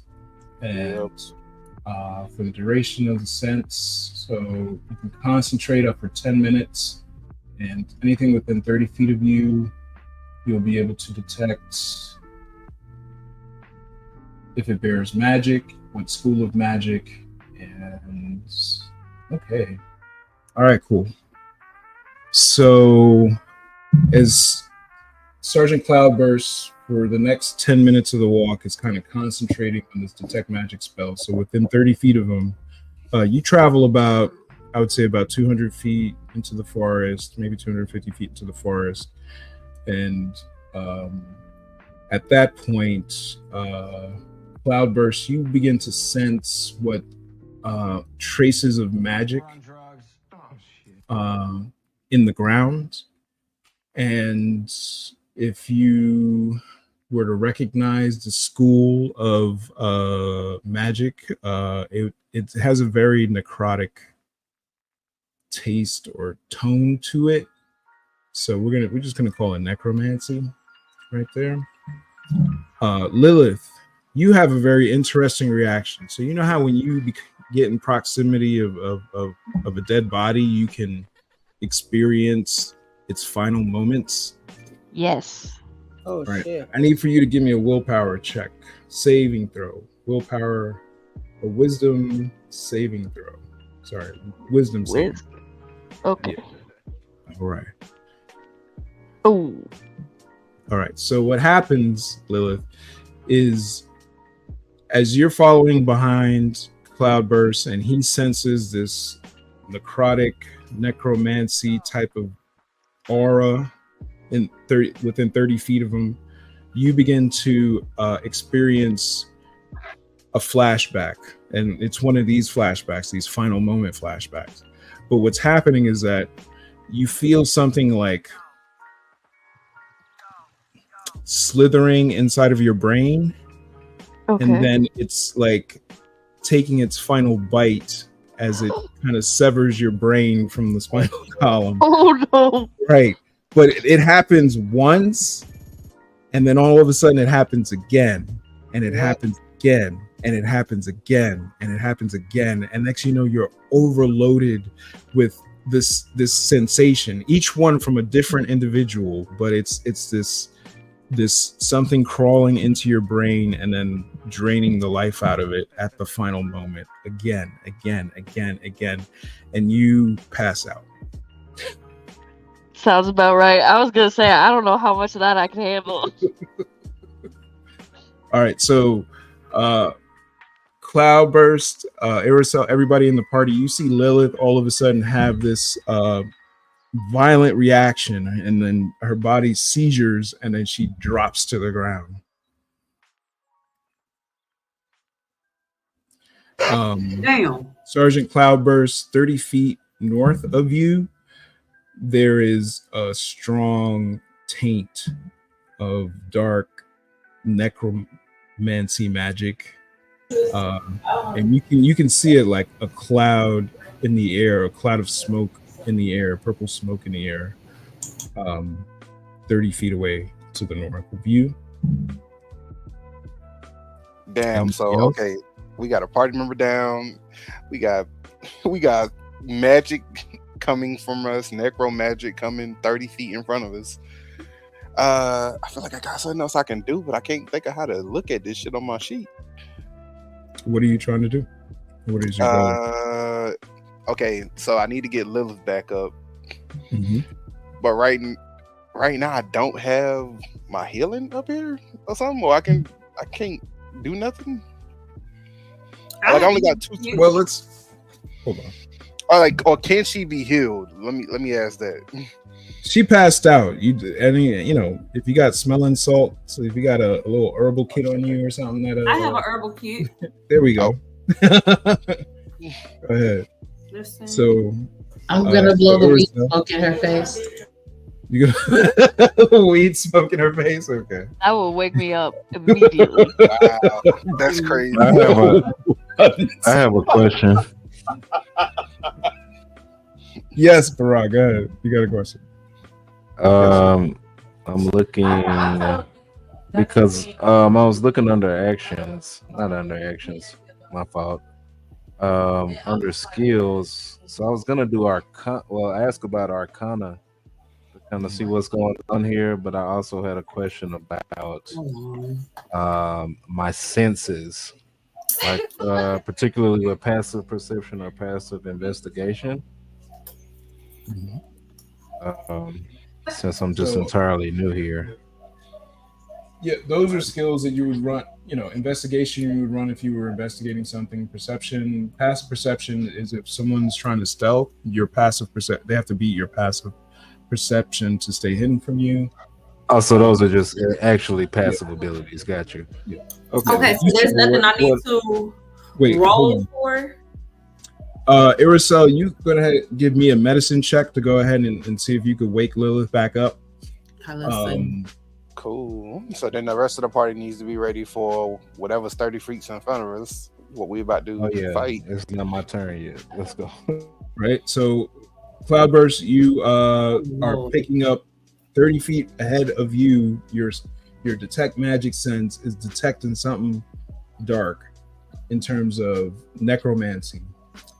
Cha-Cha, Celestial Jenkins, you see Lilith drop to the ground. Irisel's trying to get her back up. Sergeant Cloudburst is pointing in a direction, and you're communicating that there is something dark and sinister over there ahead of us. Cha-Cha, what are you reacting right now?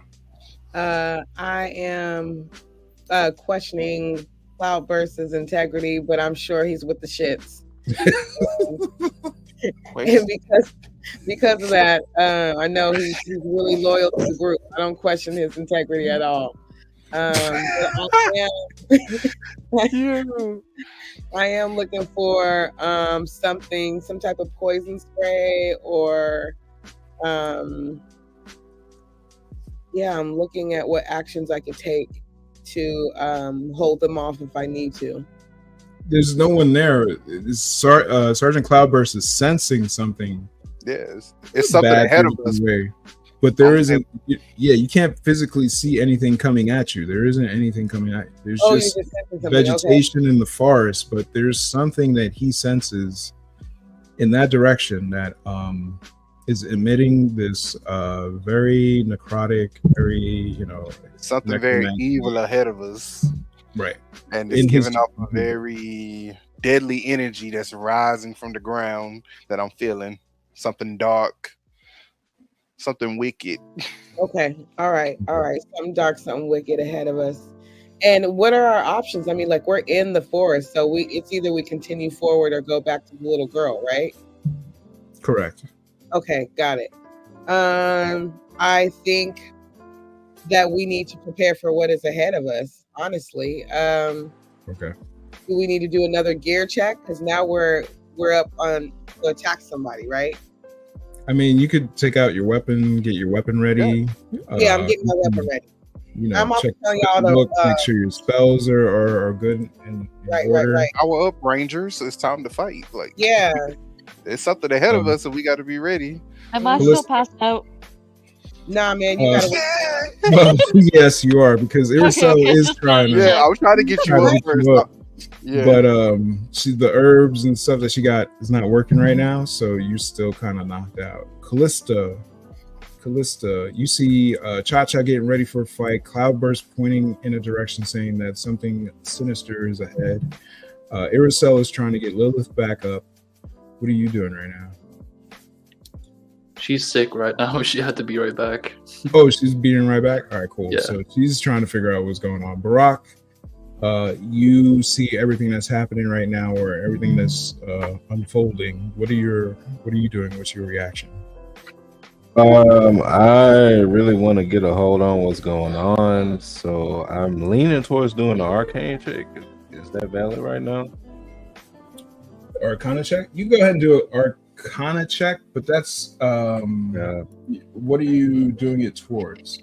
Like, what is the question? Or are you trying to find? Well, because we have this magic here that we're not sure exactly what's going on. And then Lilith has hit the floor. We don't know what's happening, and we're preparing ourselves for battle, but we don't really have a grasp on what we're going up against. So you may need an investigation check. You may have to go up and investigate to see what's happening. Can I roll that too? Okay. I'm not doing anything yet. Alec, yeah. Okay, I'll go ahead and roll too. Are we rolling an investigation check? Because I'm with it. Okay, yeah, go ahead.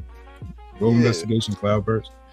All right, so Alec and Barak, you guys move forward. You see the area. Ooh. Bro, why are you even here? And Alec, you're the one that notices that there's a pile of rotted vegetation, and it's piled in a very strange way. And you take a more you kind of climb up the side of a tree, and you kind of look from the branch, and you take a more elevated view, and you can see that this rotting vegetation, this pile of dead plant matter, is in the shape of a large or a giant humanoid when you take a more elevated view of it. But that's the spot and Cloudburst, you are so in this purple smoke right now as you get close to where Alec and Barak are. And Barak, you begin to like take a stick and kind of push or dig into this pile of rotting vegetation, and underneath it you can see what looks like to be body parts. And the spot that you're poking at, you can see that there's a bunch of feet or legs. It's a man-eating plant. I've deduced. Right.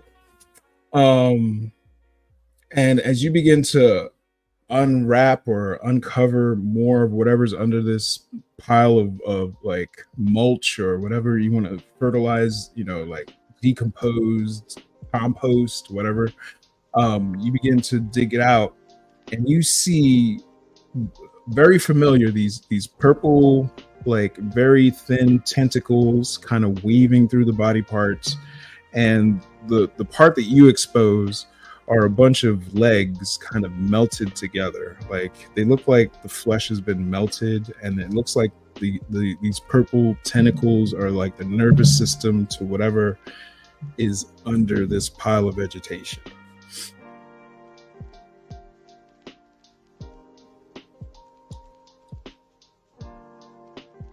And as you uncover that, you hear this voice boom through the forest, and everyone hears this voice,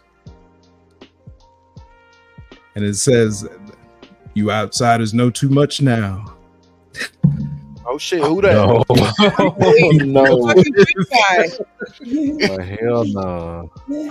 And this voice just echoes through the forest, and all of a sudden you hear the vegetation kind of shift, and move, and whatever's buried in the ground begins to rise up. And as it rises from what looks like it was a ditch or something that was dug in a way that it looks like it was a mold for a giant titan type of form. And as it rises, you can see the head of it, or the face of it, is a collection of different heads, or different faces of people. And you can see that it has a large cluster of those purple bugs, and each one of those bugs, like a Christmas light, is just glowing, right? And Alec, your pocket is like pulsating right now, and it has that eerie green glow. So imagine these green Christmas lights, these like I would say a swarm of purple cockroaches, and then the collection of all these different faces that seem to be melted together kind of rises up from what looks like to be a shallow grave of rotting vegetation. And as it exposes more of itself, and as the rotting vegetation falls towards the ground, you can see that the arms are a collection of arms from different humanoids melted together. And it looks like it was just formed, and you see the torsos of these humanoids all melted together. And it's this monstrosity of this melted humanoid parts, and everything is being kept together with these purple tentacles that come from these bugs, and it pulsates through it like a nervous system. And right now it's sitting up. That's the party is like, I would say maybe Alec is the most closest one, Barack, then Cloudburst, and then everyone else is kind of witnessing this titan as it begins to rise from the... Isn't Lilith our only one with like magic, like fireball and stuff? Yes, she's knocked out. Well, I was gonna ask for someone to shoot it. So what we're gonna do is we're gonna roll initiative. Hold on. Not yet. Let me get the encounter ready, and then we're gonna roll initiative. And then I gotta make a map. Bad, because I'm still lost. Remember, guys? All I see is purple mist. I couldn't even get to where y'all at. No, you're there. I'm fine. I can see it. We all see it. Yeah, and Lilith is still out cold. Yeah. So hold on. Nobody else have any medicine or anything to get Lilith up? Can we smack her awake? Yes. That's part of the process, but that is so rude. I don't think I can hit her. I don't think it's gonna be a good idea. I might hurt her. So, ladies, could that being a viable option? Can I use healing word? Healing word. You could. Right now, she's just knocked out. She's not like injured, so it would be a waste of a spell. You can get this medicine roll. You know what? Can I do what do you call this? Predestination? Yeah, that one. Damn, that's gonna be my other spell. I can't use that shit. Never mind. Can I use my Thunder Wave? I really feel like I can use. What the fuck are you trying to do? Kill her? Your turn, but. Just obliterate her. You got to be careful with that, because if other people are around you, they will hit with the Thunder Wave too. What if they behind me? Where is it? Hold on. Are you trying to use Thunder Wave to wake Lilith? That's what I'm trying to figure out. No, towards the creature. Okay, thank you for clarifying, because we're still trying to wake Lilith up. We're not talking to wake up Lilith. Yes, we're still talking about Lilith right now. We wasn't talking about the creature yet. We wasn't there yet. I'm focused on the creature. I did what I could. I rolled a 9. You're not even close. What the fuck? I rolled a 9. It is what it is. I tried. Okay. Oh my god. Nobody else rolled it. Do we all have to do a medicine roll, Rodriguez? Anybody that's willing to, because Irisol has the kit, so someone else could try to do a medicine roll. Oh, okay, so we all can do it. I only got +1 on medicine roll, so somebody, let's Calista, she got it. Oh damn. You should put it back in your pocket. No, because I'm about to say, Put it back in your pocket. Bruh. You're not waking up shit. Your ass over there trying to thunder boom us all. You behind? We're all in front of you. Just to tell you that. Okay, no, but I I know have the 20. opportunity to move and interact with objects, so I can get away from y'all. Yeah, Callista got it. She rolled a 20. Oh, she rolled a 20. Bet so. All right, cool. Yeah, Can you roll? Bring me back to life. I'm about to smack you away. Hey, shut up. That's crazy. I'm a burning hand to you.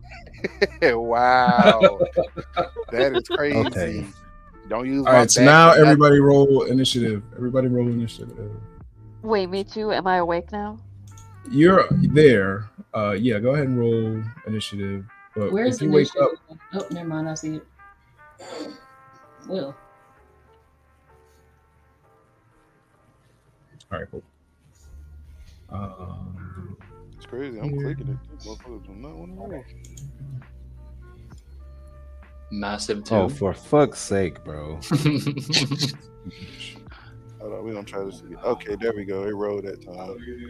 Ow! Yo, boy got that good old 20. Damn it, -1. Couldn't just keep my fucking 20, bro. God dang.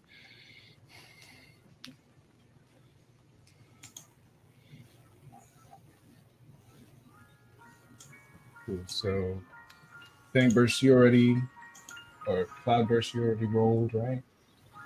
What did you get, Cloudburst? I got a 19. 19. All right. Lilith, what did you get when you rolled? You got a 14. You rolled an int save. Oh, sorry. Let me. Sorry. Might have better. No, I got worse. I got I had a -1 on the other one. Barack, I saw you got a 2. And then Cha-Cha. Hey, not too loud, man. Not too loud.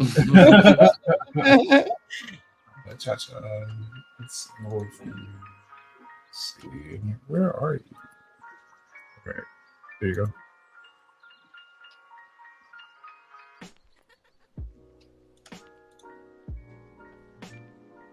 All right. That's going to take a while to process.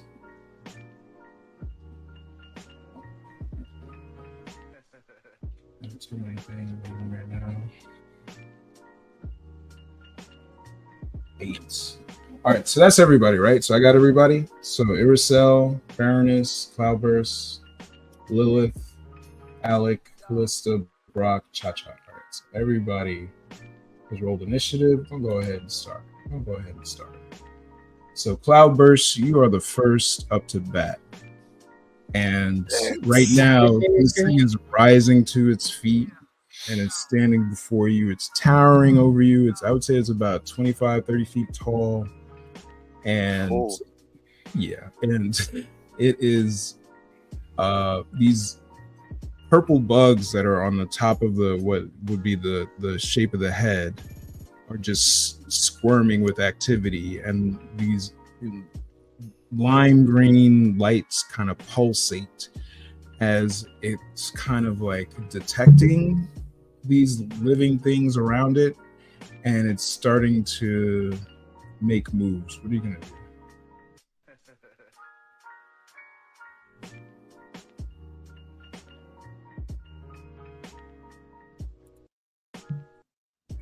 And I'm gonna look at the rolls again real quick because I know I saw some medicine rolls, and I see that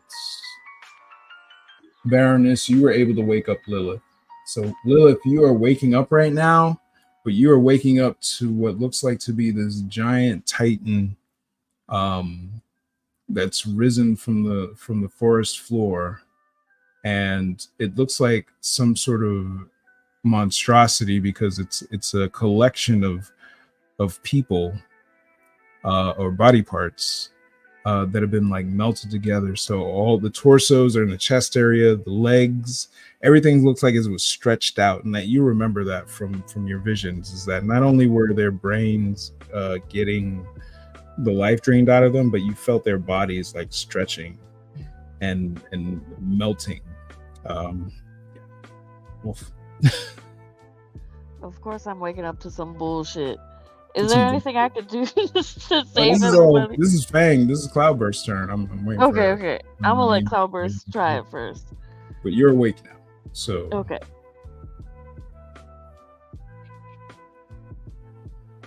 Break, are you there? Yeah, come on, Cloudburst, save us. Cloudburst, you hear me? Thunderbolt. Can you? I am not a I hear you now. Pokemon. I hear you now. I am not a damn Pokemon. I choose you, Cloudburst. Well, I'm gonna take my steps ahead. So what is that? 3. I'm gonna just go ahead and let's start this attack. Let's do it. I'm throwing hands. So how are you gonna attack? I'm gonna use my serrated blade. I'll take my 3 steps. Oh. I'll take 3 steps ahead, and I'm using my serrated blade because I know I wasn't the closest. Okay. All right. Hold up. Let me get to it. Let me get to it. Actions. And if I remember this correctly.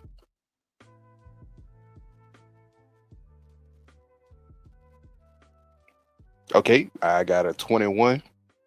That hits. That hits. Go ahead and roll damage for that. All right. Dude. I got... Okay, let go. I got 4. 4 points damage. All right. So you roll up to it, hack at it with your serrated blade, and it cuts one of the legs on the bottom. You know, you do a little bit of damage. You do a little bit of damage. All right. Is that it for your turn?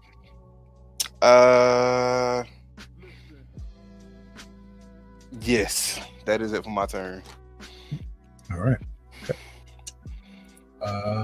Okay, so the next up is the we're gonna just call this a just gonna call it Lich Giant. Yeah, let's call it that, right? And it's going to take a swing at you. I roll. I hate roll. I really hate to shut that off because it takes forever for my. Let's see. Hold on. Let me start the session. I don't know if you guys can see the screen that I'm sharing. Just so you know, I do have the battle map up. Okay. So yeah, I can see the map. I can see it. All right, cool. Link, did you yell my name? Yes. What? I thought I heard you yell my name. No. I don't know. Hold on, my headset might be fucking with me. Oh, okay. Here, so Cloudburst.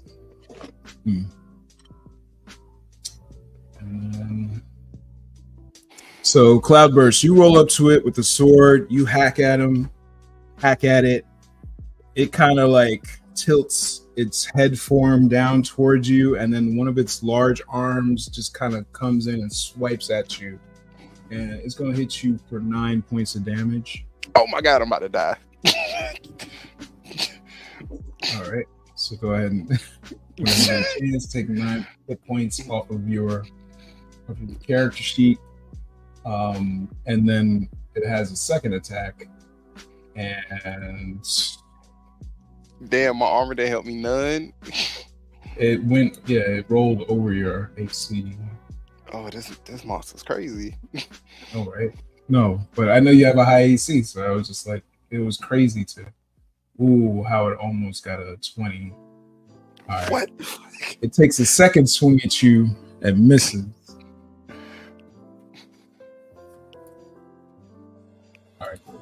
So then from there, we're gonna go to Alec Morncloud. You are next up to bat, and you can see that Cloudburst on that first hit is kind of shaky. But the second hit missed because he used his shield to block. What are you going to do right now?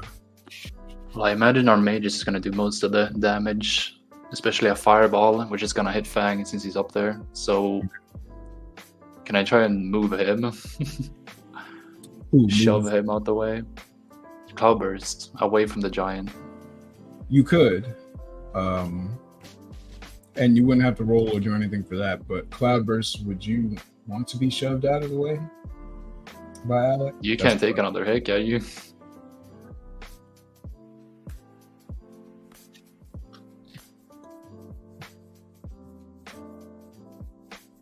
Breaker? What? Breaker. Hello. Yeah, Alec wants to push you out of the way. Yeah, I'm cool with it. I'm about to move die, you with so me. I'll take that. You a small person moving my use big my ass. movement to move you. All right. So because this is Alec's action, it doesn't provoke an attack of opportunity. All right. So we'll just Does say I that get my bonus action after that. Yeah, you do. That was my action. Yeah. Although I guess there's not much I can do. Okay. All right. Nah. So we'll keep it moving. Iracel, you are up next. You see Breaker or Cloudburst take a massive hit from this giant and is injured. And then Alec grabs him, moves him out of the way, and pulls him out of the range of the giant's fists. What are you gonna do?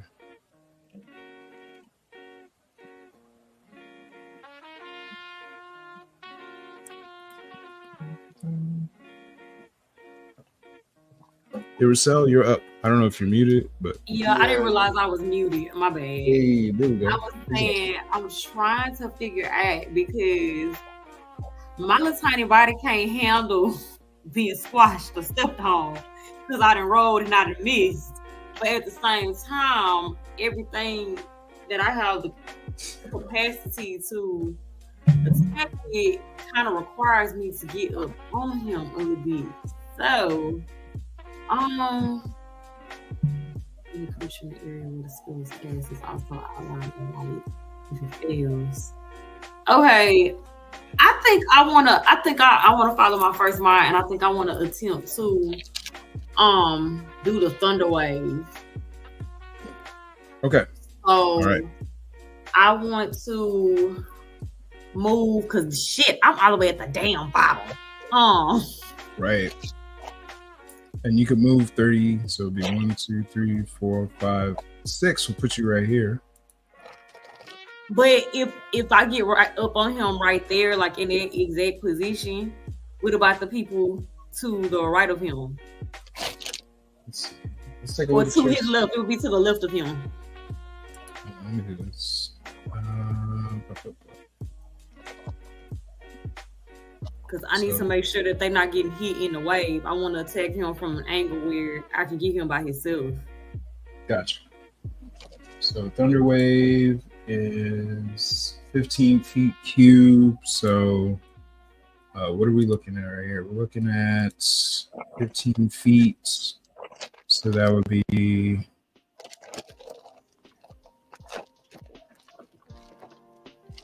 right here, right? So you would need to get, and it's from you. So you need to get,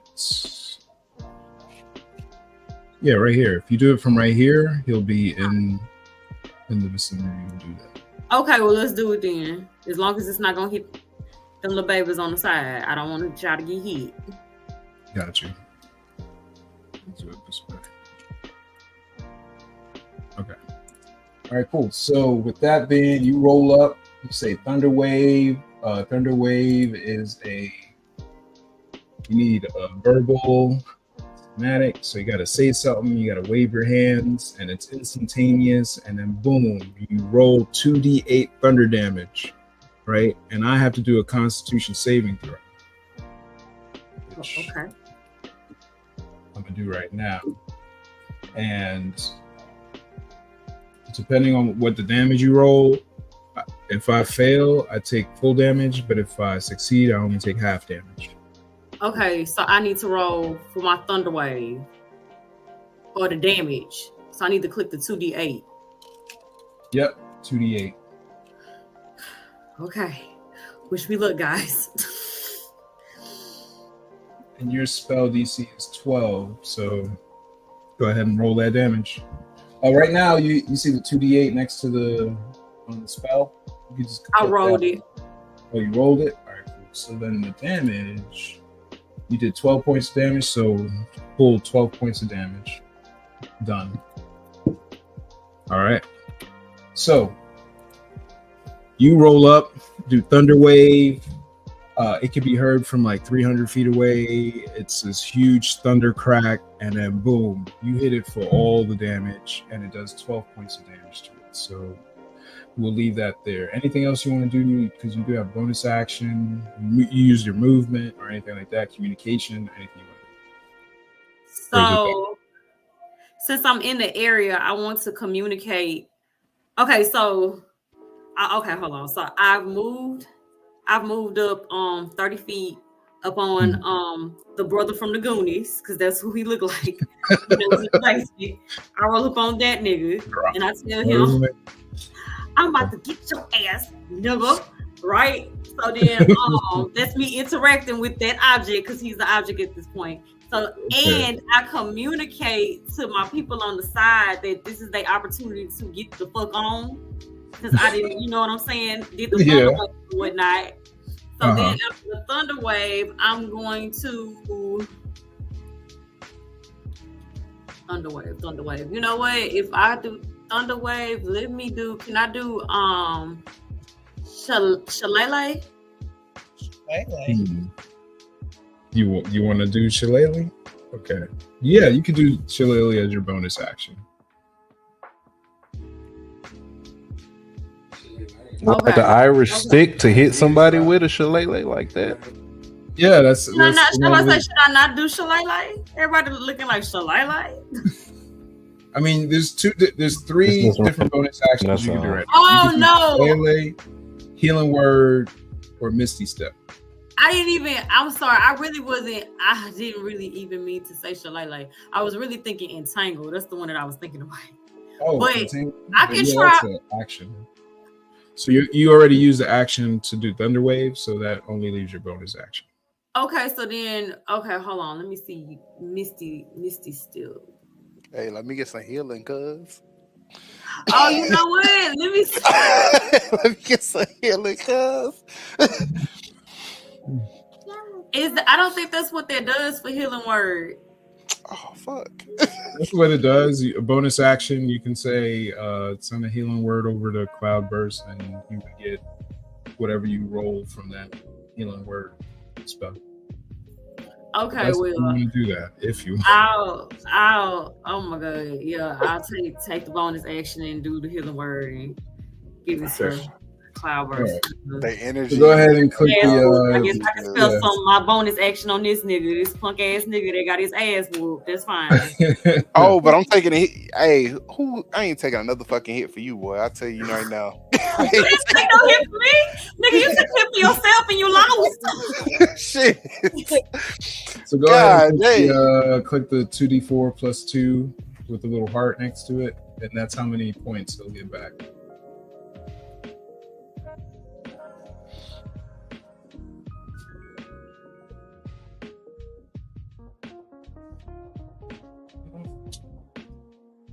All right, Cloudburst, you got 5 points of health back. All right, Aerosol. So that was your main action, your bonus action, your interactions. So we're gonna go now to Callista. You got 5 points, Cloudburst. You got 5 points back from Aerosol. Oh, it feels so much better. We're gonna cast that. We're gonna cast Thunder Wave. Aerosol, just to let you know, you only have one spell slot left. Just to let you know. All right, cool. I think I've done enough. All right, so Callista Daylily, are you there? Or yeah, I'm here. All right, cool. So your turn is up. So Cloudburst ran up to the giant, chopped him in the leg. The giant smacked Cloudburst in the head for the first time, but missed the second time. Then Alec moved, kind of pushed Cloudburst out of the way. Irisel rolled up, did a Thunder Wave, and then also a Healing Word towards Cloudburst. What are you gonna So I'm gonna use my cantrip, Starry Wisp. Your cantrip. Hold on. What's it called again? Starry Wisp? Yeah. All right. Let me see. There we go. And whoops. All right. Step away. Okay, cool. So Starry Wisp. All right. Yep. Cast it at will. It's an action. It's instantaneous.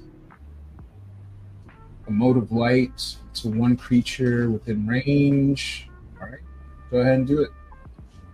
On a hit, the target takes 1d8 radiant damage. So that you hit some of the vegetation on the target. It doesn't hit the target itself, so that's a miss. So that's your action. You still have a bonus action, your movement, and some interactions.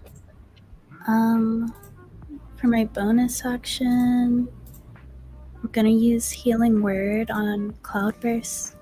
Okay. Healing Word.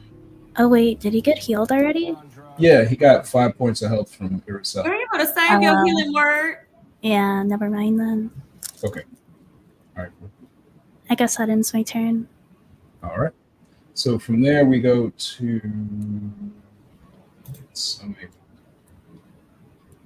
there we go. So the next person up is not this guy.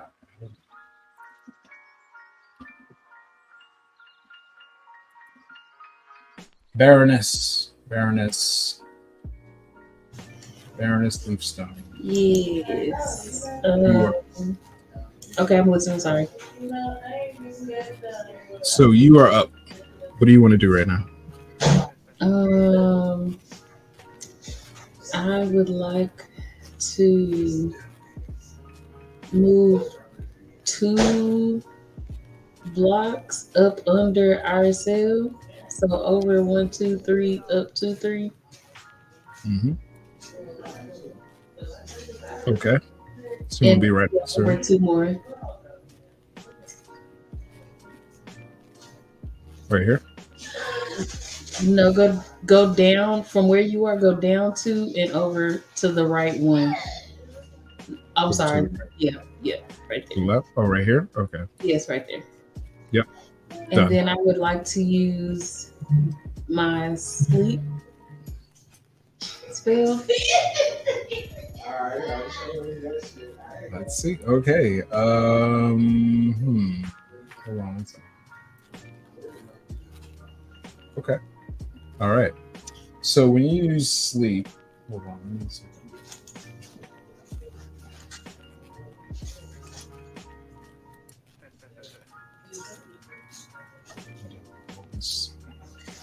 Jeez. Done. Okay. There we go. One more. Okay.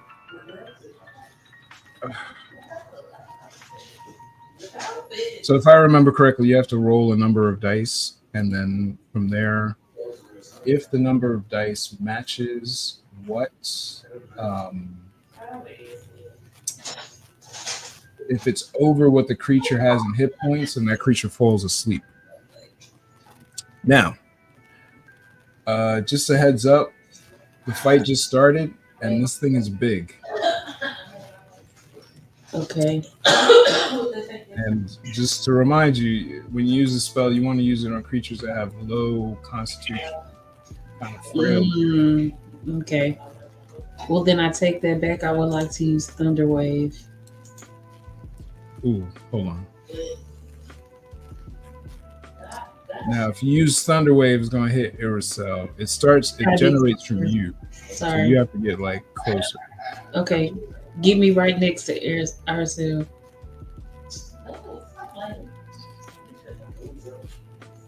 Let's see. Yeah, you had enough movement to do that. All right. Okay. Now what do you want to do? And then I would like to use a Thunder Wave on it. If you use it, it's gonna hit Aracel. It's gonna be. It's still gonna hit her. Yeah, because the center of it is you, and then it's whatever's in around you. Oh dear Lord. Baby, put me back and put me back behind Clyde's big old bed. Because I can't. Oh, he's too far away for you to get behind him.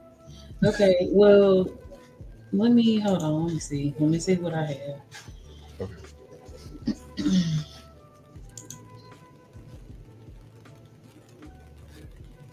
Now, I can see that you have Minor illusion or vicious mockery. Vicious mockery would do damage to it. Let's do that then. Tell him he ugly than a motherfucker.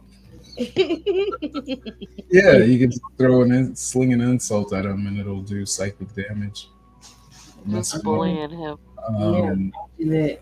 So wisdom saving throw, yeah, not too wise. Not too wise. I know. Why he rolled natural 20. So yeah. Yo, this monster is lucky as fuck right now. It got a 19. It's a natural 20, but yeah, definitely does not. It either doesn't understand what you're saying, but definitely is not affected by the words. You try to mock a dead monster. Right. It did So that was work. your action. You still have a bonus action. I would like to use my bonus action of Bardic Inspiration. yes. Yeah, that. And you to can give whoever's turn it is next. so the person with the next turn, it's going to be Cha-Cha. So you want to give it to Cha-Cha. Yeah, giving it to Cha-Cha. So Cha-Cha, you got 1d6 that you could add to an attack, an ability, or a save. So whatever you roll, you can add 1d6 to it. All right. And you are up next. So I'm feeling like it's the poison spray. The poison spray? Mm-hmm. You think it might work on this undead? Wait. Nope. Ignore that. Okay. He's undead. He's made up of a bunch of corpses and those weird little organisms. Okay. Is there do we know anything about this creature? Like if I attack him in a certain area, is that his weak spot? Do we know any of that information? Well, there was this research that Alec Morncloud did, and you do know that it's susceptible or weak to radiant damage. Radiant damage. Yeah.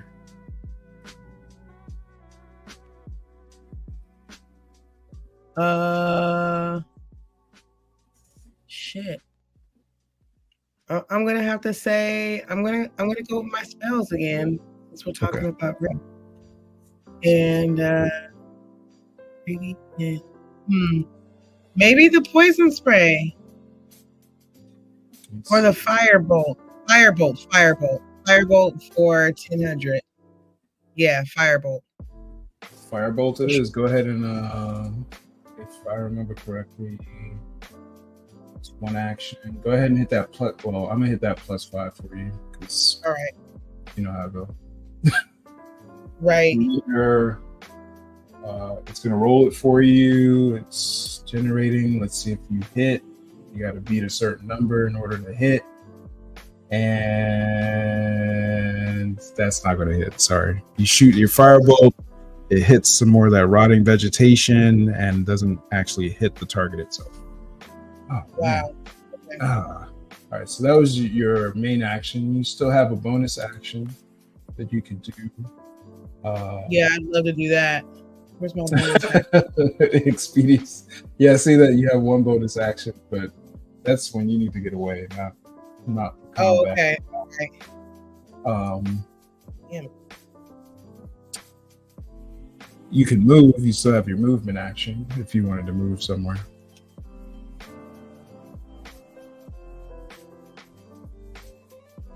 Where's that at? You said movement action?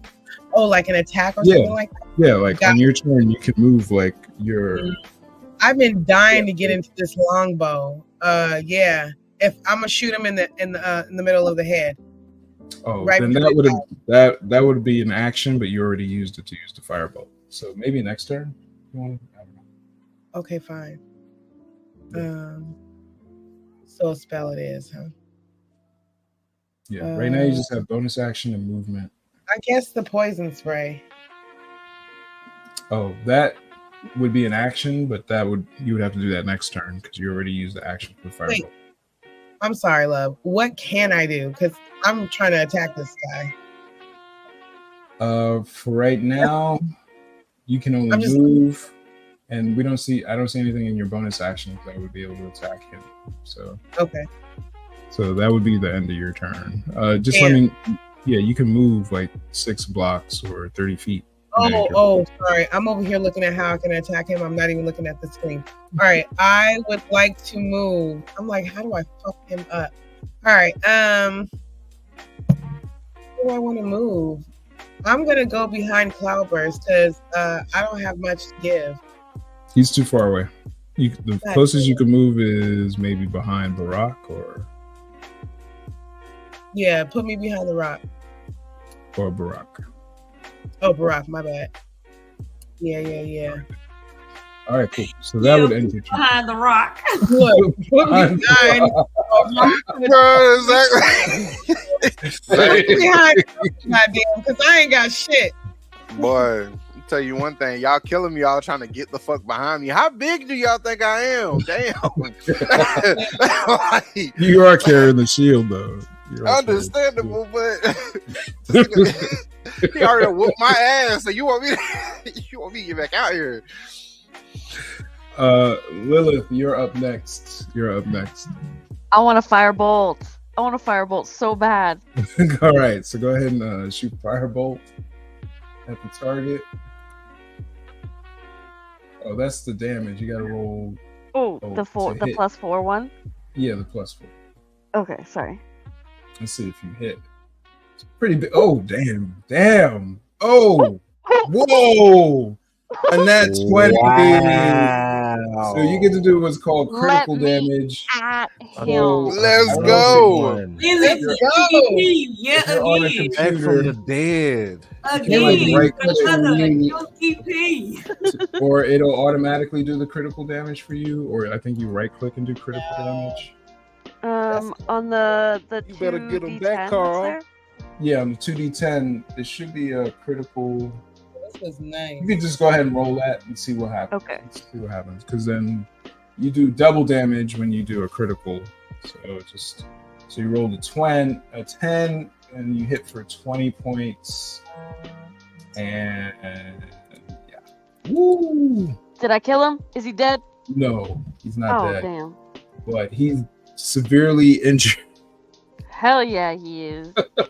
So basically, your firebolt, whatever happened to you in terms of your visions and stuff like that, it's kind of supercharged your fire attack ability, and your hands like turned into blowtorches, and it was just like it just shot this immense amount of energy towards the target, and it just ended with a nice explosion that blew off its shoulder, and you can see like these mangled body parts kind of sticking out, and it's trying to keep its form and trying to keep its balance as it's devastated by this critical attack. And that leaves you with your bonus action, your movement for the rest of your turn. What do you want to do? I don't think I really have a bonus action. And I'm cool with staying back here, so I think I'm just gonna end it. I'll firebolt him again next time. Okay. And then Barack, we are now up to you. You are in the middle of this. You see Lilith let go this massive firebolt. You can see that it physically has torn apart a part of this Titan. What do you want to do? I'm gonna stand behind Breaker. I'm just kidding. I'm already there. What do you want to do? I think I want to use, because I'm still level 1, so I think I want to use Bliss on Cloudburst. Kind of buff him for his next turn because I'm last and he's first, right? Correct. Yeah. So you cast Bless, and what Bless does, it's a let me get to your sheet real quick so I can read it out so everybody knows what Bless does. It gives, if I remember correctly, it gives him a 1d4 or 1d6. So Breaker, just so that you know, Cloudburst is Okay, so I get a 1d. That's you get a 1d4 that you can add to an attack roll or a saving throw. Bet. Okay. Yeah. So. All right. So go ahead. Okay, I see cast right here. All right, cool. I hit it. So, and then from there. Okay, I see. I went to slots. Got you. So that was your action. You still have your main action, your bonus action, and your movement for your turn. And let me just make sure. So that's it's up to 3 creatures of your choice. So not only does Cloudburst get a 1d4, but 2 other people can get 1d4 with the okay. So if you want to know who goes for Cloudburst, then that's going to be Alec, the human monk, and Iracel. Yeah, I was going to say Alec and Iracel. You can apply it to them. Didn't know it was 3. Let's go. Okay. Sorry. All right. Cool. So with those 3, just keep in mind that when you roll, you have a 1d4 that you can add to your attack or your saving throw. Just remember that. All right, cool. So Barack, once you are you moving anywhere? I was saying I was looking at my bonus. Okay. We're gonna see if you have bonus actions. Yeah, I don't think I have. There's nothing listed. Yeah, there's nothing listed. Yeah, I don't think I have. Yeah. Okay. I'm gonna like move back by that rock that you drew to the right. Over here? Right there. Yep. Right.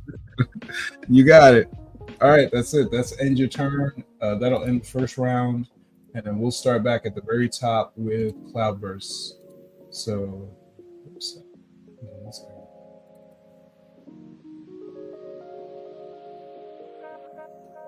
all right, so we back. Yeah, we're back to you, Cloudburst. All right. You gain back 5 hit points. What do you want to do next? Okay. All righty then. Hold on, because I didn't take full advantage of what I got. Mm-hmm. Anything affected by no location of celestial dead. That ain't it. That's not what I was looking for. Divine Smite. Right. That'll happen after you hit. So once you hit, you can use Divine Smite to add more damage to your hit. Yeah, but it costs a spell slot. Yep. Okay. At least, luckily, I got one. So I see I still need to move in close. Okay, first, can I ask this? Can I use my breath attack first? So go ahead and hold on. Let me answer your question for you. You want to use your breath attack. Your breath attack, I believe, is action. It's going to be your main action. It's going to be my main action? Yeah, so you have your main action, your bonus action, And breath weapon. Let's see. Yeah. What's the main action? Fuckery. All right.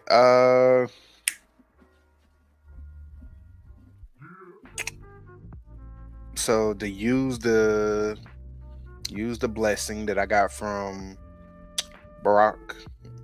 Right. I move in, so I use movement steps, move in, and We're on drugs. I suppose I'm just gonna hit with my serrated blade again. All right. And then I'm also adding well, I gotta roll for that. Yeah, you gotta see if you hit first. So go ahead and roll the serrated blade attack. 16 hits. All right, cool. So this is where you would want to use your bonus action to use Divine Smite. Yep. No, wait. But action. No, you just use it. Make sure you can have one object or feature of the environment for free. What? Hold on. Starting at 7, when you hit a creature on a attack, you can expand one small part to deal radiant damage to the target in addition to the weapon damage. The extra damage is 2d. So how do I use? So if I go to my spells. So Divine Smite, right? When you hit with a melee weapon attack, you can expend one spell slot to deal an extra 2d8 radiant damage to the target. So because you hit, you go ahead and use one spell slot. I use my spell slot. I'm going back to my actions, and then I got to do my damage. You got to do your regular damage, and then you got to, because you use the spell slot, you add another 2d8 to that damage. So you did 11 points of damage from the original hit. Now you roll 2d8. You know how to roll 2d8? Is it a dice? Yeah, the dice on the bottom left corner. Go ahead and roll. Which one of these is? I got a D20, I got a D12. D8 looks like a diamond. D8. Oh, D8, bet. You hit it twice, it'll do 2 of them, and then you roll. All right. Hit it twice. And what's your total damage? 13. All right, so that 13 added to that 11. All right, so pause right there because you're going to have 23 points of damage. And because this thing is vulnerable to radiant damage, what'd you do? You did 23, so you're going to be doing 46 points of damage. Yeah, and then count. I got the one that I rolled. I got to roll for the Beanox. So that was that at D4? Yeah, well, that was to hit. So you can save it. Oh, okay. I'll save it for the next hit. You don't have to use it right now. Bet. That was 46 points of damage. So as Cloudburst rolls back in and swings a serrated blade, you can see that he's also glowing in this radiant light. And when he hits, it kind of explodes in this radiant light explosion. And you can literally see like you hit it on the side of its torso, and like half of its torso is almost gone. It's just like the body parts are just barely holding together as the purple bugs and the tentacles and everything like that start to act very erratic. And you can see that it's fighting to hold this shape together of all these body parts. Yeah. But it's still up on his feet. So. Oh fuck! I was about to say bow down, bitch, but it's still on his feet. Never mind. Yeah. So what we're gonna do? You're about to get pummeled again. Hey, please, please! I have a shield. All right, rolling this dice. Did he just? Oh, almost had another crit, but boy, what the fuck? Why is this game trying to kill me, bruh? Oh my god. One more roll. Luckily, I got a lot of healers in the group. Y'all, please. I'm gonna need it. Wow. Okay. All right. So go ahead, hit me with it. What Cloudburst, you're gonna take 10 points, and Baroness,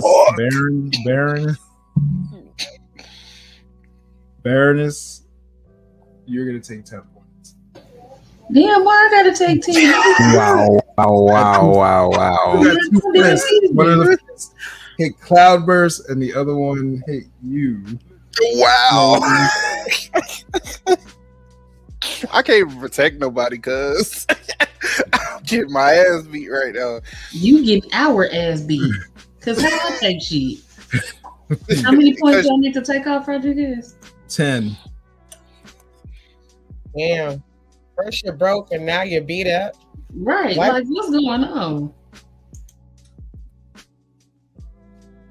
All right. Like the stark way that you say 10, it just cuts deep, man. I'm not even taking the damage. It was like 10. that. When he said, "Oh," I'm like, "Yo, what the fuck?" Alec, you're up. You just saw Cloudburst go in, give a radiant damage burst, and it looks like it did a lot of damage to this Colossus, and it's struggling to stay together. You can see that it's like trying to keep its body parts together. What are you gonna do? Mm-hmm. I run in and attack with my short sword. All right, go ahead. Let's roll that attack real quick.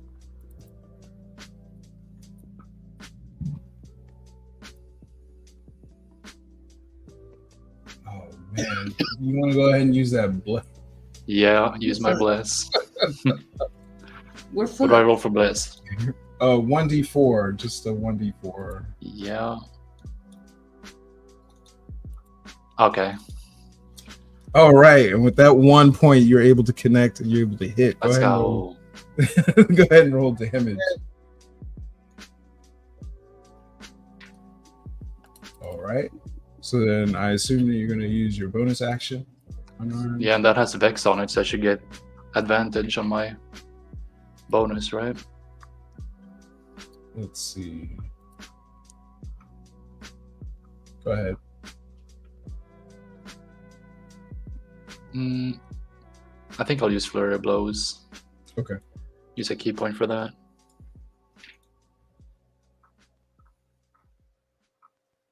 $16 hits. Go ahead and roll damage for that. I forgot I have to do 2 separate, I think. Okay. Because it's unarmed strike and then Flurry of Blows, so it's both. Understood.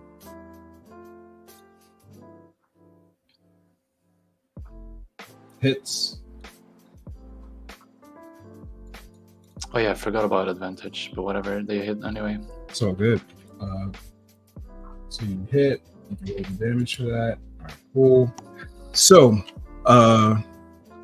Alec, you take this opportunity to kind of jump in after Cloudburst hits, and you can spot out sort of the vital points on this giant mass, and you aim for the knees, and as you deliver the short sword strike, the unarmed strike, the flurry of blows, you basically take out its foundation, and then suddenly this whole thing just falls down like a pile of dead fish, just into the hole and falls apart, and you can see these little bugs kind of just scatter and then kind of go into the vegetation and into the wild. The body parts are kind of just flopping into the ditch that was dug, and what would have been what still is a horrific sight to see is now no longer moving, no longer active, and just another mystery to all of you as you kind of just stand there. And you took out this giant, you took out this titan, your combined efforts. Congratulations. Yes! Team, we did it! I'm like, yes! I'm hurt, but we did it. So the Baroness and Cloudburst are hurt. So whoever wants to go heal them up, you're gonna go ahead and heal them up. But you're now left in this dark forest, with what looks like to be the body parts of different types of people, and what clearly somebody was trying to create some sort of monstrosity. And the question is who made this thing, and why is it here, and what is going on, and kind of all the strange shit that you experienced from the town, meeting the little girl, and then her telling you that these people are not good people, and then this, which is evidence of some sort of necromancy that's happening on this island. You're kind of left with this overwhelming feeling that this island may not be may not be somewhere that you can relax and enjoy the sun. It may actually hold a lot more dangers than you realize. So we're just going to pause it there. But I do want reactions from people. I do want, after the aftermath, how do you react? So we're going to start with Iracel. You just saw this abomination kind of just take a swing at your friends and try to destroy y'all, but then you guys, rallied up and it kind of fell apart. Well, now you're just left with this pile of rotting flesh and more evidence of these bugs that seem to be connected to creating these monstrosities. How do you react? Aracel is disgusted, repulsed. Her stomach becomes very, very weak, as weak as a baby deer, a baby does on legs. No. Mm-hmm. Is it a baby doe? Shaky legs, yeah. A baby doe with shaky legs. Baby does, yeah, shaky legs, weak like that. And she begins to throw up. She does. She throws up. She begins to heave because, like I said, the stench is so horrible that her nose is burning at this point. So she's throwing up, she's heaving, and she kind of wipes off her mouth, and she kind of spits, wipes her mouth again. Then she pulls out a joint, goes ahead and sparks up the match. And she begins to, go ahead and smoke her joint so she can get like an appetite or some sense of like, that's what I'm looking for, equilibrium. Yep. You know what I'm saying? Using the herbs kind of come back in balance. So she's just kind of like shocked at this point, kind of numb after she throws up, because it's kind of like at this point, what can possibly be worse than what the fuck we just saw at this point? Right.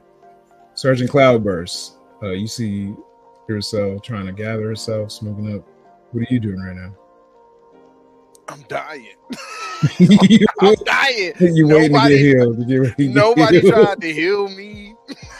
So People need a moment. I must gotta heal myself because like niggas sparking up and I'm literally over here dying. Like what the fuck? They don't give a damn about my life. It's okay. You'll take a long rest. You'll be fine. Oh, are you gonna be able to rest? Rub some dirt on it. You'll be just fine. Bruh, be a man. Cha-cha, Celestia Jenkins. You see Iracel sparking up. You see Cloudburst waiting to get a heal. What are you doing right now?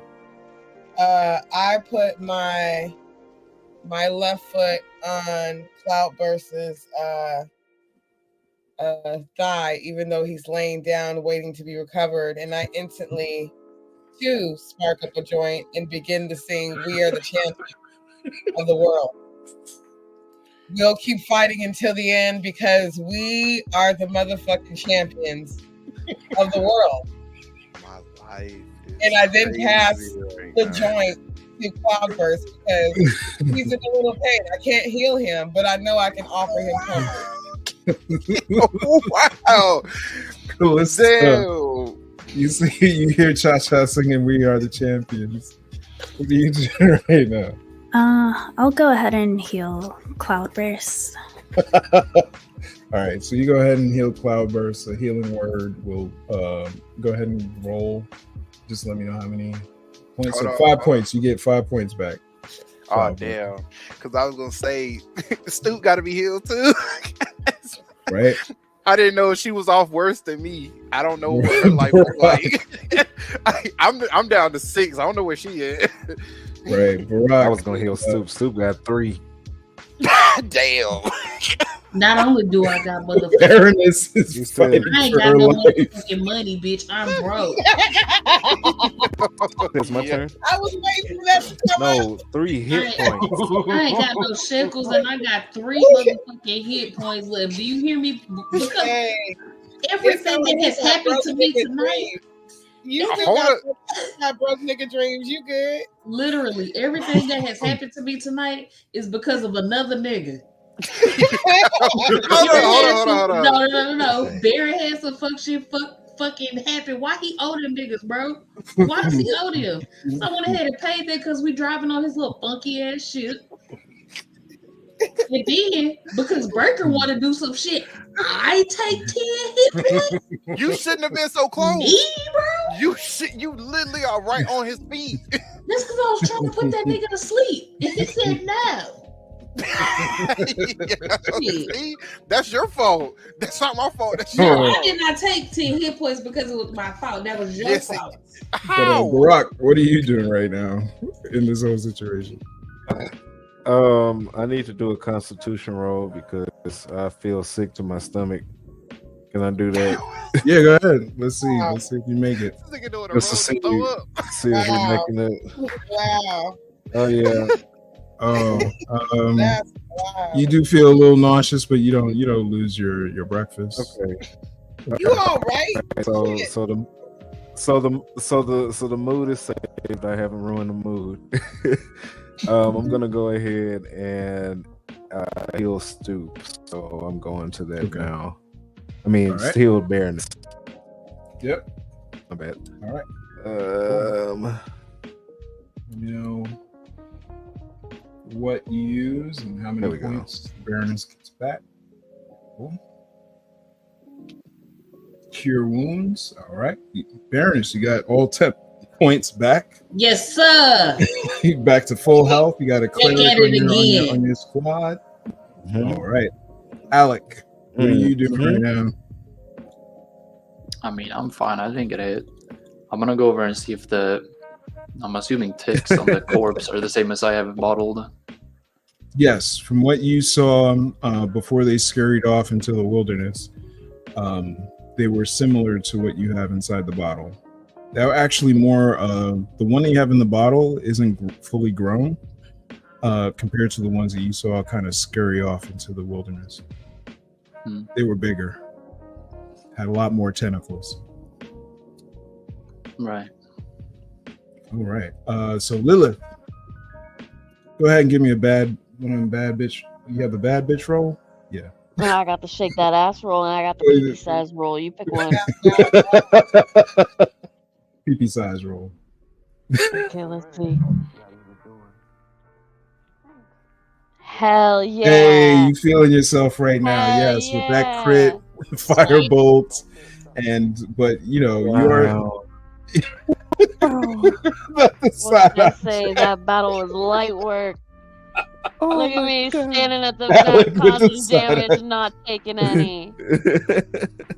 It wasn't too side-eyed. Sorry to say, Alec, but yeah, you're really feeling yourself, and you feel this surge of power going through you, and it's something associated with experiencing these visions, and then afterwards feeling like you're charged up. Something is happening, but we'll leave it there. I'm intrigued. I can't wait. So with that being said, be sure to tune in next time. Same channel, same whatever, wait, what did they say? Same whatever.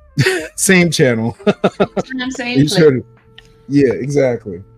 Be sure to tune in. Guys, next time on Dragon Ball Z. Yeah, exactly. Wrong show. Dungeons and Doobies. Catch you next time on Dungeons and Doobies. Right? So we'll leave it there. But hopefully, yeah, you guys are on Kraken Island right now. This stuff is cracking. Did we level up at all? After this battle, yeah. After this first fight, yeah. But you're left with a lot of questions, though. But yes, you do. You do.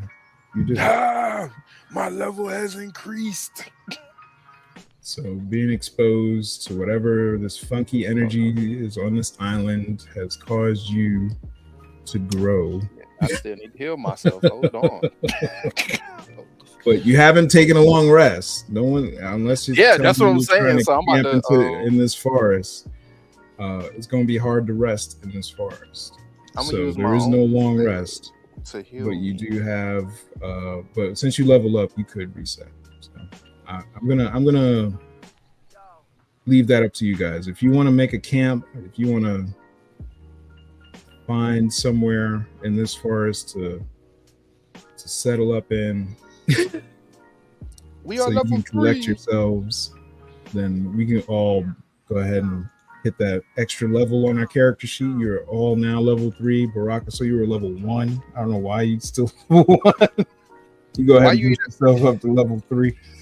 I was gonna ask, like, were you ever gonna move your level up? Because you just, like, you've been making sure to say, like, I'm still at 1.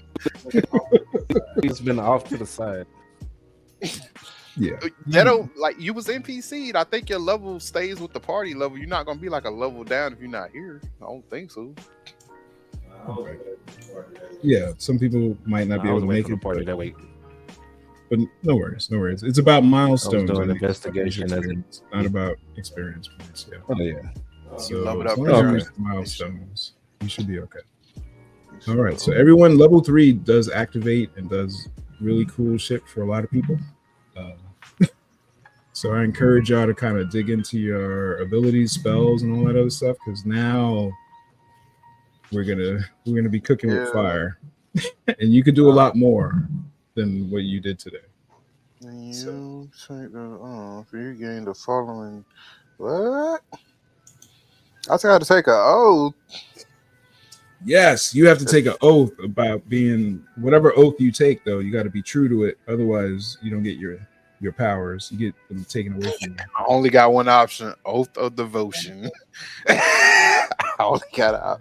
Let me see what this talking about, though. Hey, so I need to level myself up. Was that what we doing? Yeah, there's a way in the character sheet that you can make yourself a level 3, and then it'll edit your character. Okay. Exactly, edit your character. Yeah, I can find it. I think I just saw it. Oath of devotion. All right, so that's it for me. I'll leave everything up to you guys now. We're gonna pause, and you guys are gonna be in that forest situation, trying to figure out what the hell's going on, and we'll leave it there. Nice.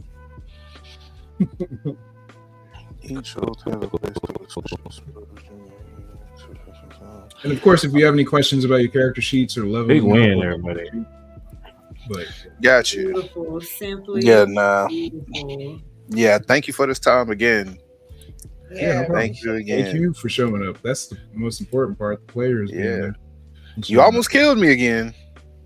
I feel like I'm back in training. I'm back in training that day, and I died. You doing the role. You playing the tank. You took a lot of the hits. Oh boy, trying to protect these rusties is killing me. Wow. Wow. So much. Oh, man. Talking about protecting. I protected everybody. I know you did. You flaming matchstick.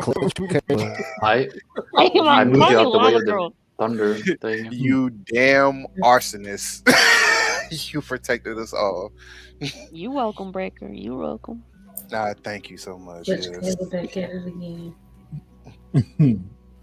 You did wake up from that nap and kicked ass. I ain't gonna hold you on that.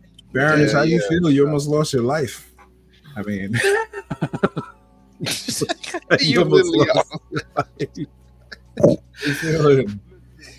You still think this adventure in life is for you? Okay. I'm still trying to get over the fact that I'm a broke bitch now. So just you really can have money when you make it back home. You come from a rich family. Daddy Warbanks, can I have another time? Daddy Warbanks. Like, what are we talking about? Okay, that's on the future. That's not now. You probably get a fucking allowance, and you over here talking about I'm broke again. No. Okay. Thank you, everyone, for coming out tonight. I'm just saying, I gotta take a loan out, bro. I stay on the north side with the bad people. I ain't had number 15 gold, and I gave it up. Crazy word. Hold Yeah. on, let me make this official.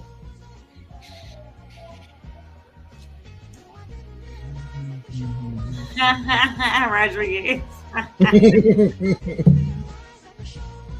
I love this song. It's so perfect.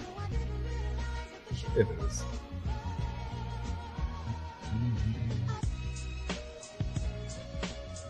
All right.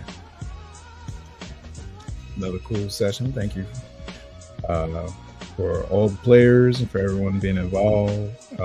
Thank you, viewers, people just hanging out, chatting, seeing episode 4, Dungeons and Doobies. We'll see y'all next time. You guys have officially been baked. Meow, meow, meow, meow.